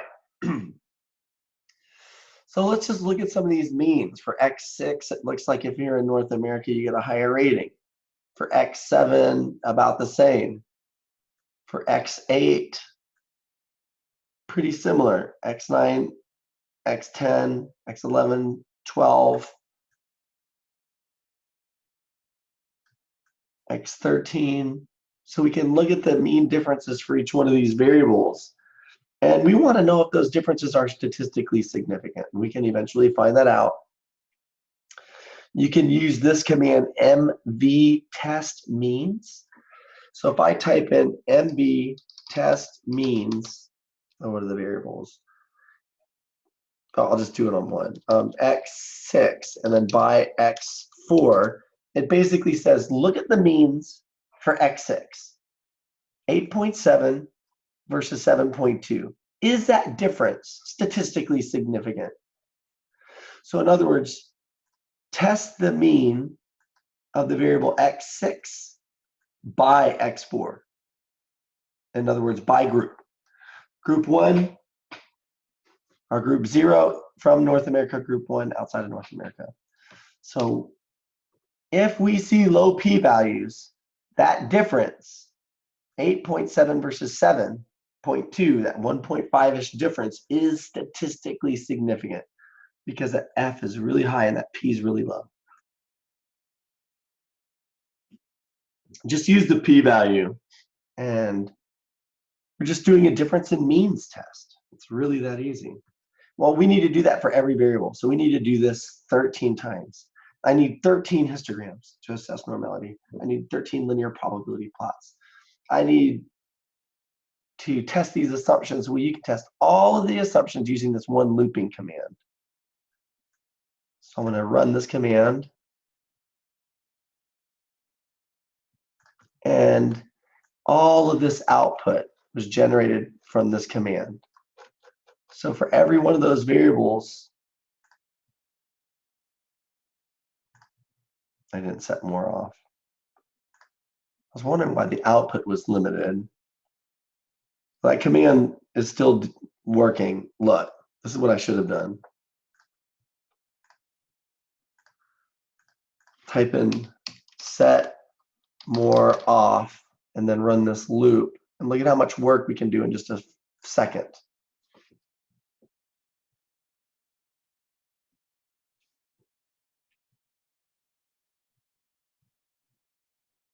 Okay, so we're done running all those commands.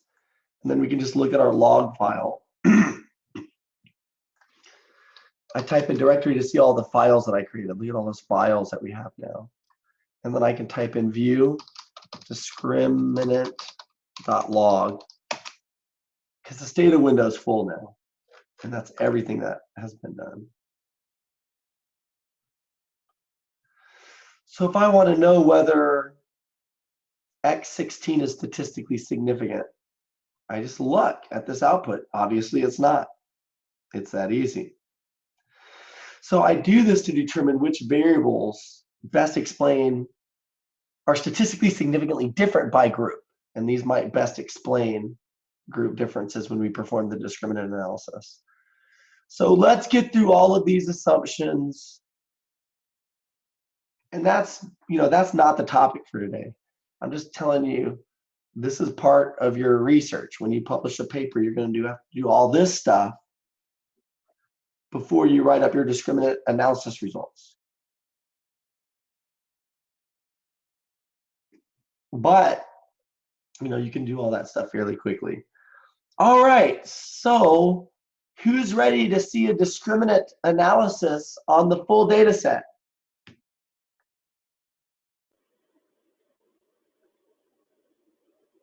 This is what we do. We enter this one command and then we press execute and we're done. You're right, very anticlimactic. Yeah, I know. So that's that for today. But you can see that it's just so easy. And I'll say this. We get the structure coefficients. These are the W's kind of that take into consideration all the variables in the model. They tell us which variables are the strongest. And then we automatically get the classification table.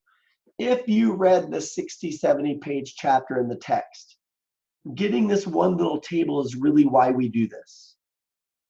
We do this to make the prediction, getting the table, and we do it to find out which variables are the best predictors. Okay? Just like a factor loading, if you have structure coefficients greater than the absolute value of 0.4, those are going to be the most important variables. And we'll talk about that here in a little bit. But for now, actually, I would have to type in E-stat structure. Let me see if I get. Okay. Yeah, you look at the canonical structure. Okay, yeah, I'm there. So you can see that X11, X13, and X17 have the highest structure coefficients. And those are the variables that the authors ended up using. But their classification table isn't as good as ours. In other words, of the 60 people in this sample, if you look at the original command that I ran, I put if split 60 is equal to 0. Basically, that means do a discriminant analysis for everyone in America. And we're saying that the prior probabilities are proportional. It's just part of the command. So we're doing the discriminant analysis, and we can see that 26 people that were in North America were classified as being in North America. In other words, the true value is 0. They're in North America. And of everyone in North America, 26 were classified as being in North America. 0 were classified as being outside North America. So we classified 100% of the customers in this particular,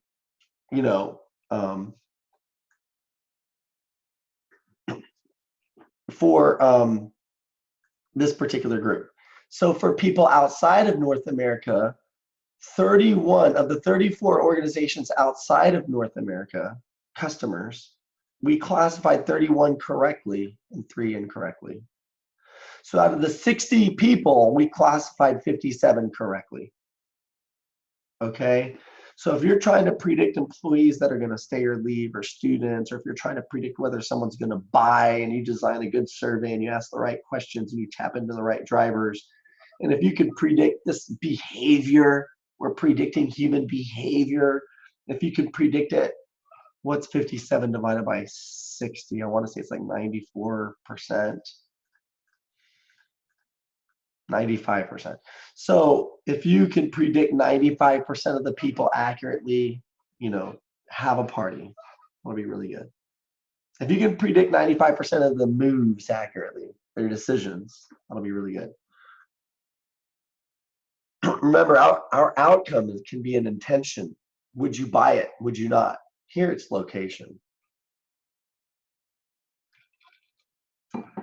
So that is the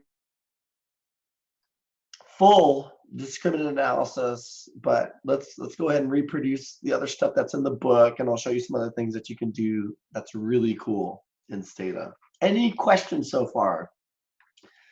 If you were doing it for your research, you would do what we just did, and you'd start talking about all of it, and then you could play with things a little bit like we're about to, and talk about it some more so that you can get, a full article written.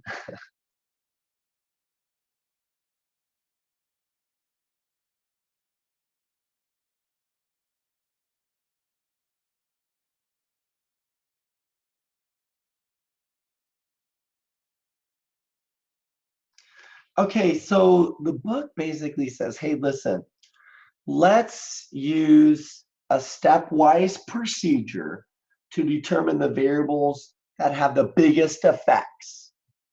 Right, this is important, guys, because basically what I'm going to say is you can do this following the approach followed by the author, so you can do it a little bit differently. Stepwise is a controversial topic among statisticians, econometricians, data analysts. Some of us love it, some of us can't stand it. Some of us, like me, I'm just like, whatever. I'm sort of in the middle. I sort of view it as circumstantial. There are times when you would do it dependent upon the situation. There are times when you won't, dependent upon the situation. In this case, if you have stata, you can do something pretty amazing. If you have stata, you can not only estimate the full model to get better predictions, but you can also determine which variables are most important, okay? If you estimate a reduced model, in other words, here, in this discriminant analysis, we're only using 3 variables. What do you guys think? Will our predictions be as accurate? What do you think? Yes or no?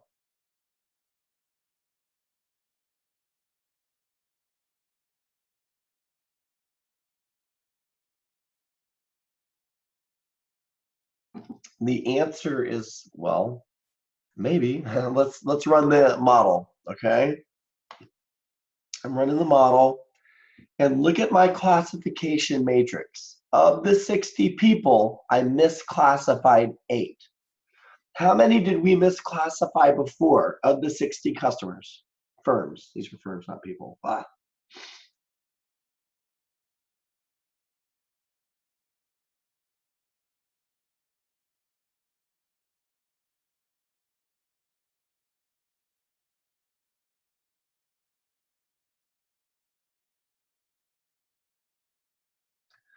Before, we only misclassified 3. So the authors say use this model. Don't use this model. I'm saying if I can use this model, and then I can look at the structure coefficients to determine the most important variables, x11, x13, and x17, and I can come up with better predictions, why wouldn't I do that? Why would I use a reduced model with 3 variables and come up with worse predictions? So just, wrap your head around that. There's no right answer, but we can estimate the full model and look at the structure coefficients. They're kind of like beta coefficients that we studied in regression. They're just standardized coefficients to find out the most influential variables. Or you can follow that stepwise procedure to find out the most influential variables, and then you'll land on these 3. Well, if I can determine the most influential variables, but at the same time get a better prediction, why wouldn't I do that? So that's my question for the authors. Like if I had Professor Hare in class, I'd say, "Sir, I have a question," and he'd probably give me a good reason. And it might have something to do with, well, I use SPSS, I don't use stata. All right. So, that's just some food for thought. If we reproduce the results in the book, we can, oh, by the way, CANDISC is the command that you would use to perform a discriminant analysis, and it gives you all of this stuff. It gives you all of these results. But you can also just type in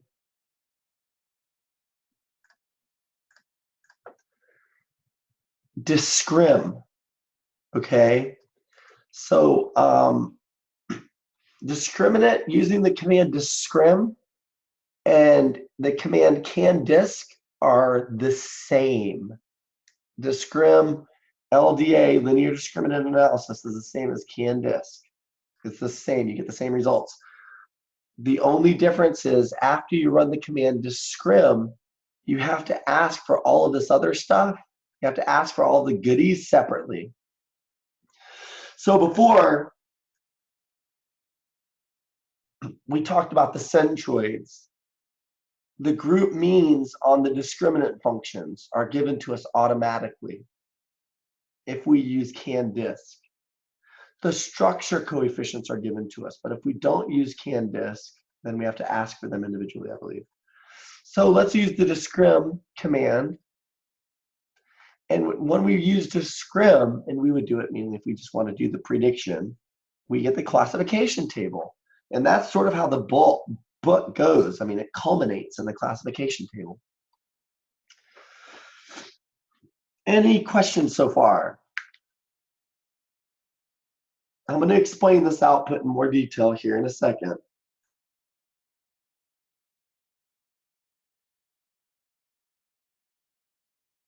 Again, I like to use the can disk command because it just gives you more information, but you can get that same information from the discrim command. The syntax is easy. It says perform a discriminant analysis like can disk on these 3 variables. 4 people, split 60 is for the analysis sample. So if split 60 is a variable, and if that variable is equal to 0, then you're going to be working with the analysis sample, which is comprised of 60 observations.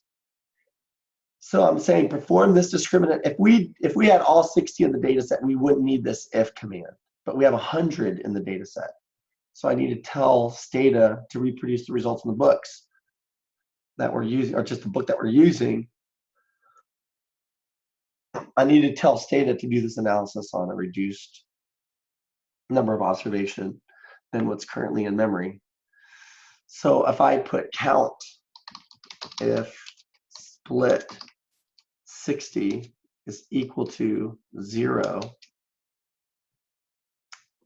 Okay, so learn how to spell.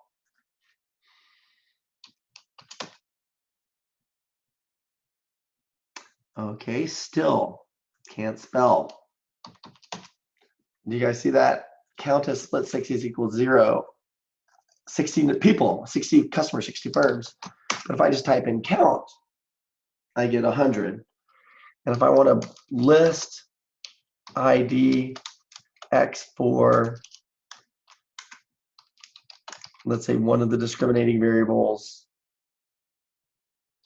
and 1 to 10, I'll put split 60 in there.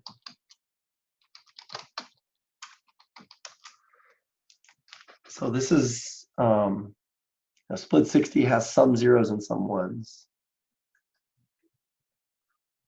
Some of the people are outside of America, 1. Some of the people are inside of America, 0. Okay. So back to, and I think I can close smooth draw now. And I'll make Stata smaller so it's easier to navigate.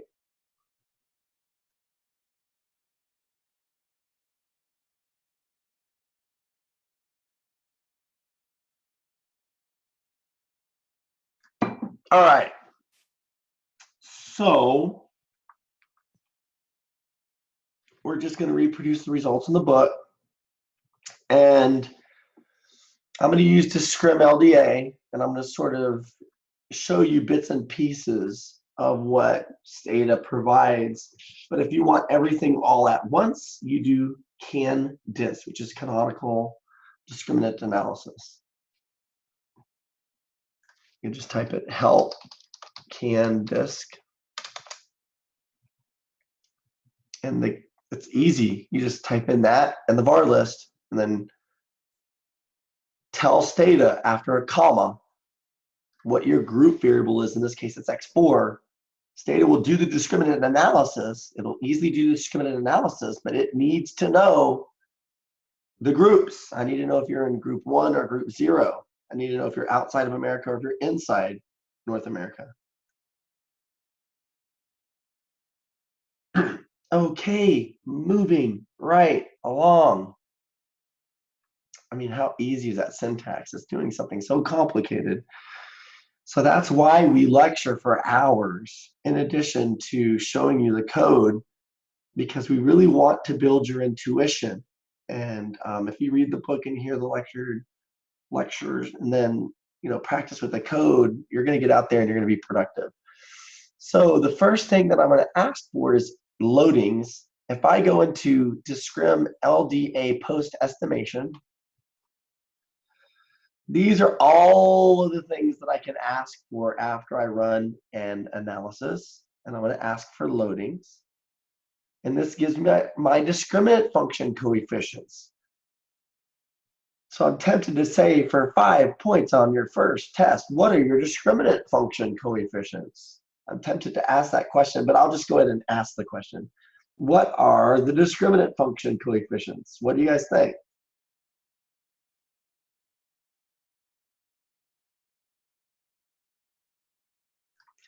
So I'm going to run the model, and I'm going to get the loadings. Guess what these are? These are my W's. These are my parameter coefficients, like in a regression. And I can show you the regular coefficients, which is what we get first, the canonical discriminant function coefficients. Or I could give you standardized coefficients or total sample standardized coefficients. This is the data that's used to solve for the discriminant function. Our discriminant function, goodness, if I had smooth draw up, I would write it. But our discriminant function, I think I have it written in the notes. Let me try to find it really quickly.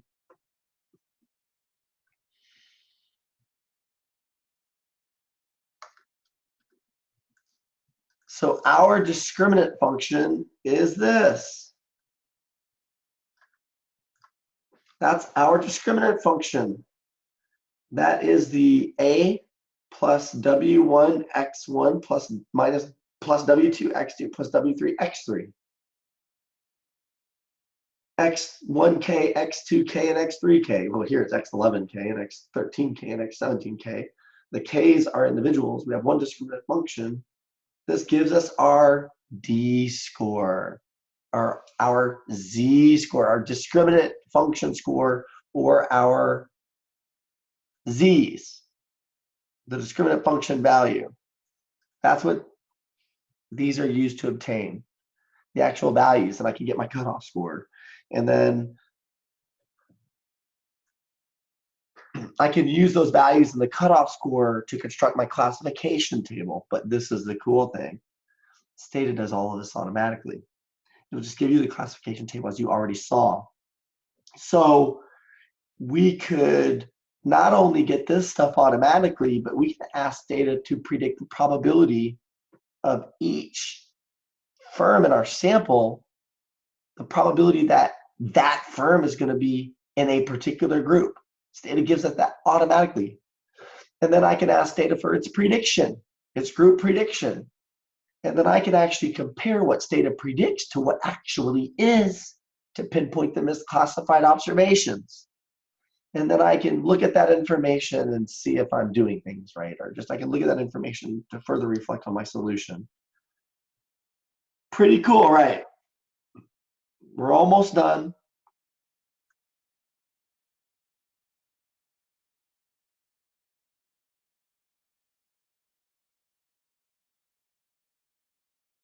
So ESTAT structure gives me the structure coefficients.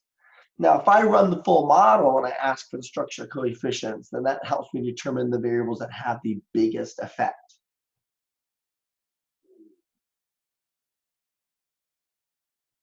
And we talked about that earlier. And then we'll do these. I do a lot of green. These programs are annotated with some. Basically, when you reproduce the program, you're also having to study a little bit. That's why I did it like that. Okay.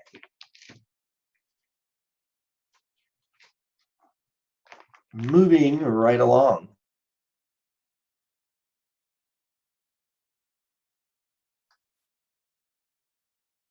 We talked about how to get the discriminant coefficients. We talked about how to solve for the discriminant function. I want you guys to see that Stata does it automatically and that we can sort of just reproduce the results. So let's do that next.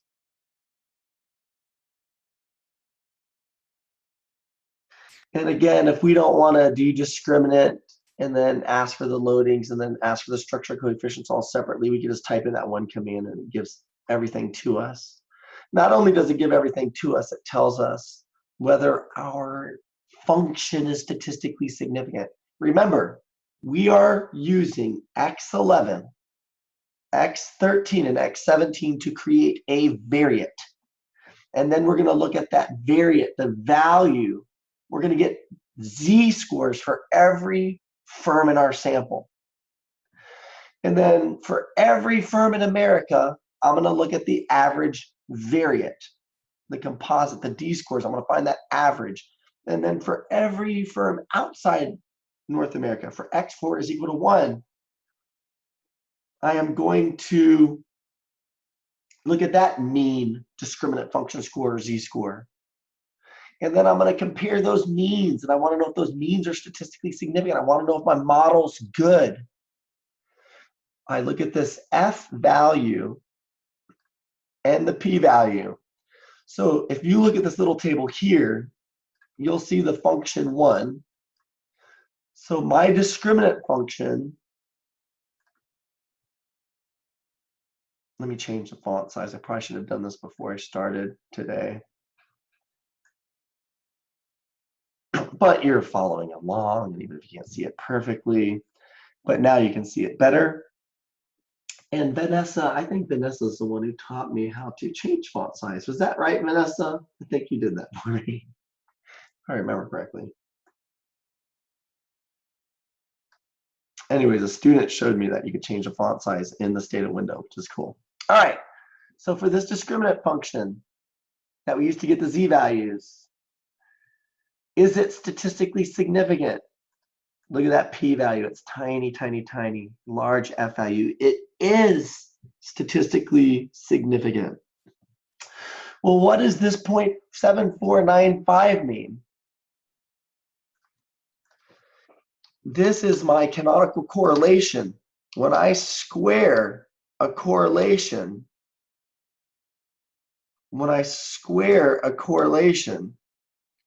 I get the percentage of the variance that my model explains. My model explains 56.175025% of the variation in group membership. Now, if I estimate the full model,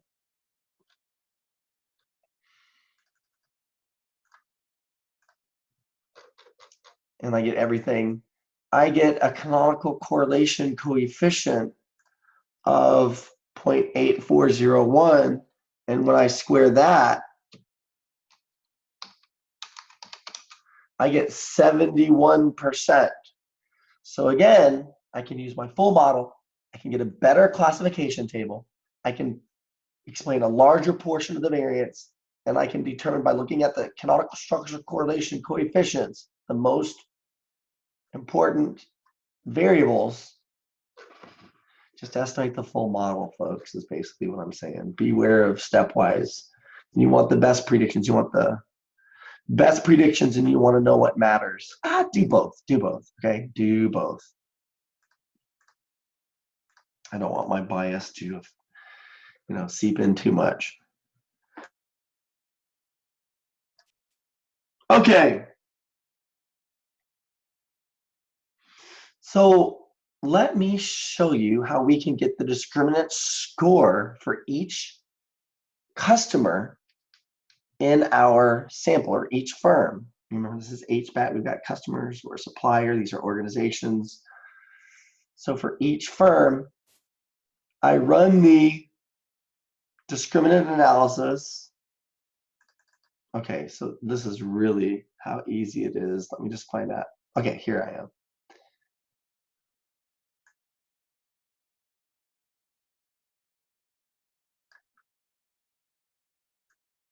So I run the model. I'm just making sure I have the full model. After I run the model, I just type in predict and I name my new variable, DFUNC, defunct for the discriminant function, and then I'm asking for the D-score. So if I type in help discrim or help can disc, and then I go to post estimation, and then I go to predict, I'm going to see all the different things I can predict from this model. And I want my D score. That's my discriminant function score. How easy is that? Instead of typing that, I can put help can disc post estimation. You guys see that it's the same. Post estimation link is the same. And that's always under the syntax and the brief description of the different options. Click on that, go to predict. And these are all the things you can predict. The syntax for predict is here.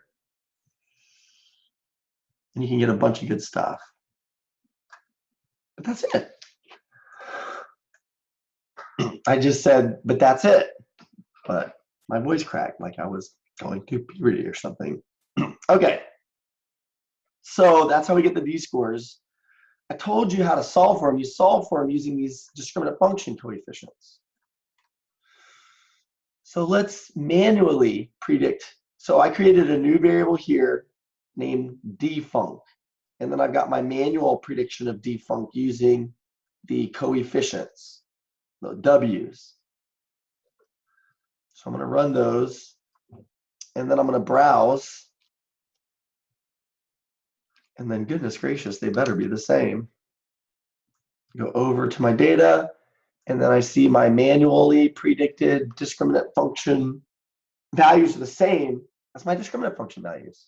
I know it's too easy. Very cool.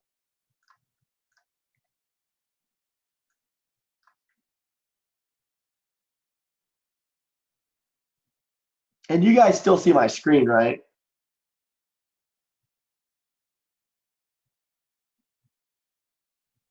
Oh goodness, thank goodness. The only reason I said that is usually I see a border and that border's not there and I'm like, oh no. Okay, because I definitely don't want to record another one of these. Normally I meet with you guys and I record, but I just, with my health, I just couldn't do both. Normally I would try to get these recordings out sooner, but I think this is fine. I like lecturing to you guys and, having you guys all in one place. And then just record it for those of you who are online. Okay, so we understand how to solve for the discriminant scores, and then I can get the means. I can use summarize to get the mean for each group. So this is a command you've seen before. It's a sum for summarize. So if I type in summarize x6, I get the mean for x6. Well, I want to summarize my new variable, my discriminant function score, for people outside of America. And I need to put n split 60 is equal to 0 because I'm working with my analysis sample. And then I want to do the same for people in America. Boom. I get the means. Those are statistically significant because we were told that they were statistically significant up here. Low P, high F. We were also told the values, 1.27 and negative 0.97. It's all given. Okay. And I can also sort on X4 and then use the by prefix to get that. So let's do a classification accuracy / validation. All you're going to do, instead of saying if split 60 is equal to 0, you're going to do the discriminant analysis and you're going to say if split 60 is equal to 1. So that's our holdout sample. I can type count if split 60 is equal to 1 and I get 40. 40 people in my holdout sample. So now I'm going to do it again. And I can see that the discriminant analysis is still pretty good. There are only 4 people. I misclassified 5 out of 40. Here I misclassified 8 out of 60. overall, we did a good job. We can use information regarding the number of people in our sample and the centroids to solve for the cutoff, and I do that in the notes. And then you can perform a variety of comparisons.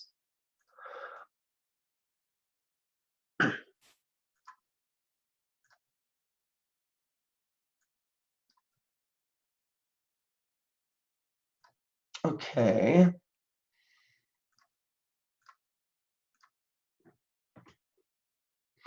So basically what we're saying is that both the discriminant analysis, the original one, both its classification and the holdout samples classification are strong. Both its classification, the analysis sample classification, and the holdout samples classification are strong. They're both good. Well, how do you know? Well, of these 60 people, we predicted 8 incorrectly or 42 correctly. So I can just display 42 over 60, and I'm predicting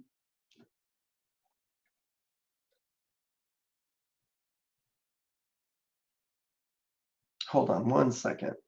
52 over 60. Oh my goodness. Spelling and basic addition are really getting me today. 52 out of 60. We mispredicted 8. So we can predict 86, 87% correctly. In the holdout sample, we predict, you got 5 mispredictions. So display 35 divided by 40, we can predict 87.5 or 88% same pretty much. We can predict about 87% of these organizations. We can predict where they're located. These variables, X11, X13, and X17 are different for these two firms. What are these differences? As a manager, we're going to take a step back. We're going to look at these values and we're going to think, all right, if we want to maintain a high standard for all of our customers who are firms, who are a supplier, their competitor, or their organizations, they're astute. We want to keep their business, even if they're not in America. What can we do to improve the consistency in the services we render? So that's essentially what we're going to be asking ourselves when we perform the discriminant analysis. Once we get the results, that's when the thinking starts. Okay, it's easy to press the buttons. It's hard to take in this consideration the solutions that are low cost, easy to implement, high impact, centered on these particular variables. Finally, after we do the discrimination analysis, I can use the I can use the predict command to predict classification as well as the probability that a particular customer is going to be in a particular group. Okay, so now when I browse this data,